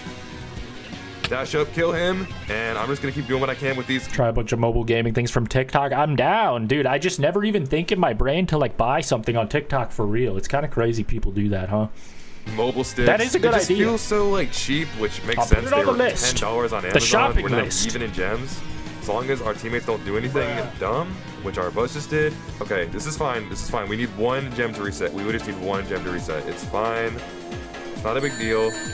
It's gonna keep auto-aiming. It's a huge deal! It's gonna keep auto-aiming. No! I mean, that game... All right, we get the idea. These sticks suck. What's the next product? I'm gonna be rating this product 2 out of 5 stars. Only now, 2 those mobile booms? sticks were pretty bad, but what might be even worse is this. These are mobile triggers that you put on your phone. It's literally just supposed to be used for like mobile games like Call of Duty and PUBG, but I'm gonna see if they work on Brawl Stars. I'm trying to even imagine what that would feel like. To not have buttons, but have triggers. That just seems... impression of this thing isn't bad. Special. It actually rests pretty comfortably Very on top particular. of my phone. But I did have to move my attack button to the top of the screen so the trigger could touch it. After a bit of troubleshooting, I did get the trigger to finally work. But there was a big problem, and that was that you could only auto-aim with the triggers. So to truly test this product out, I'm going to use a brawler that's easy to auto-aim and a brawler that's hard to auto-aim. So for the easy brawler, I've chosen Edgar because his attack is just a straight-up punch. I don't need to do any aiming. This is my chance with the Genji again. Jump and just keep pressing the stupid trigger. I mean, honestly, this is about how every Edgar player already plays. I'm not really changing anything. Let's see if I can make it a huge play with my hypercharge. Bro's roasting him. Get it back.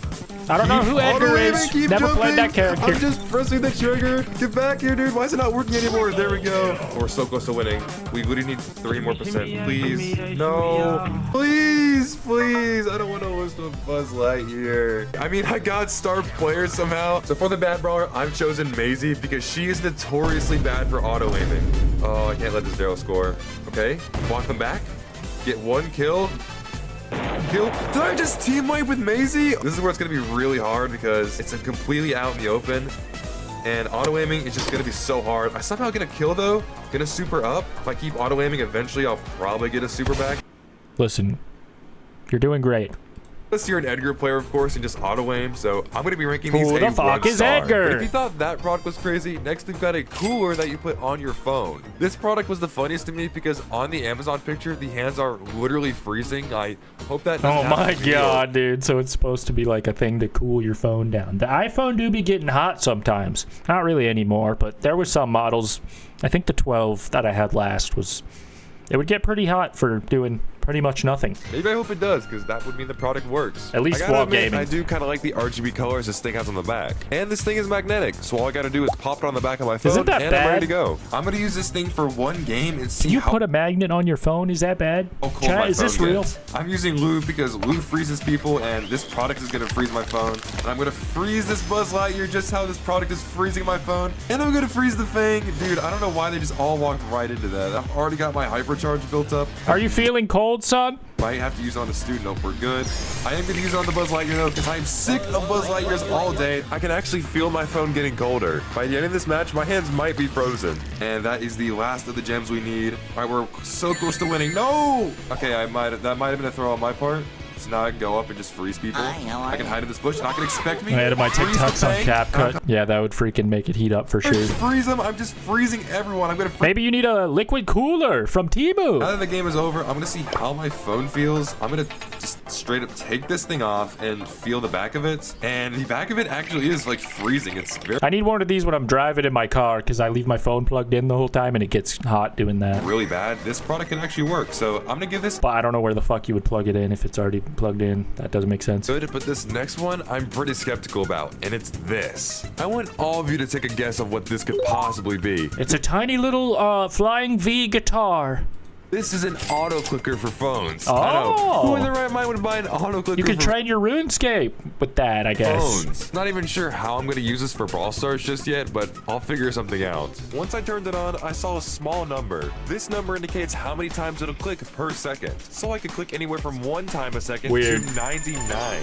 First, we're going to try out 9. It's so easy to set up a software to do this. It's so funny that there's like a physical device to do it.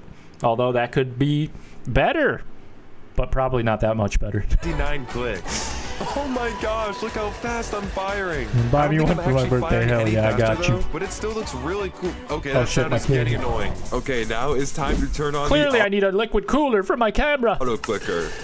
Okay, all my bullets are immediately being shot out. I also picked Go, Colt Woody, because when go! I'm out of ammo, I can just do this and get all my ammo back. I'm dying quite a lot, which probably shows how bad these products are, or just how bad I am at the game, I guess. Come on, reload. Better than me. Please get him. Okay, nice. So I think it's time we change it up a little bit. Now I'm gonna make it to where my attack will only go every 5 seconds. All right, 1, 2, 3, 4, 5. Okay. Hello? Got the I didn't even get the Angelo. Honestly, I'm not sure what's harder, shooting constantly or having to wait 5 seconds. And I actually can't believe we won that game. Now we're gonna try this out with Sam, but the only difference is that now I'm gonna have to control my super. Go for this, Jesse. I'm just chasing her down, spamming my super. All right, let's see where my gloves take me. Yeah, this is clearly what everyone was doing when I was playing earlier, because they had an unfair advantage. I just couldn't put my finger on it, but now I know what strategies are out there and what the kids these days are up to. It's really a dark world, but now I know how to compete. I'll just get one of these doohickeys. Pretty fun, but it is not very practical. So I'm just gonna rate this product a 1 star. Though it is good for one thing, hitting that subscribe button. Now this next product is another really weird one that I found, which is gamer gloves. I'm sure you've all heard of finger sleeves used for Brawl Stars, but these are entire gloves, which I don't see the purpose of, but I guess I won't know until I try them. To keep your hands cold, so I mean I've got warm. both of the gloves here, and my first impression of them is that they feel really weird. It's so hard to describe how they feel. It's almost like wearing shoes without socks. It's almost like gloves.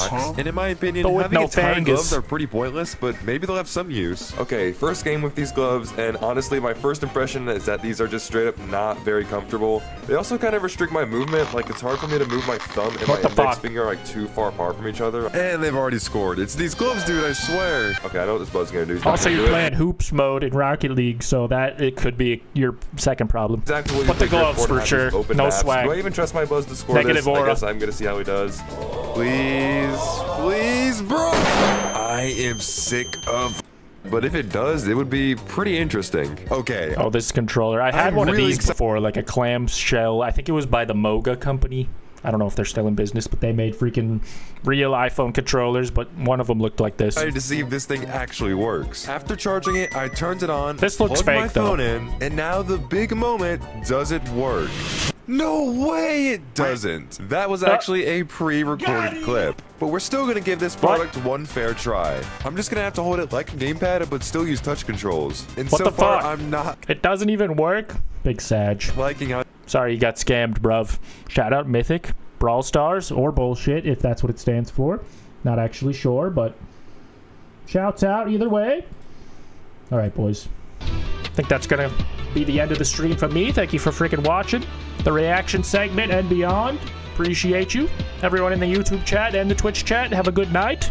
Probably see you tomorrow with more content. It does look so cool, although not when it didn't work though. Womp womp.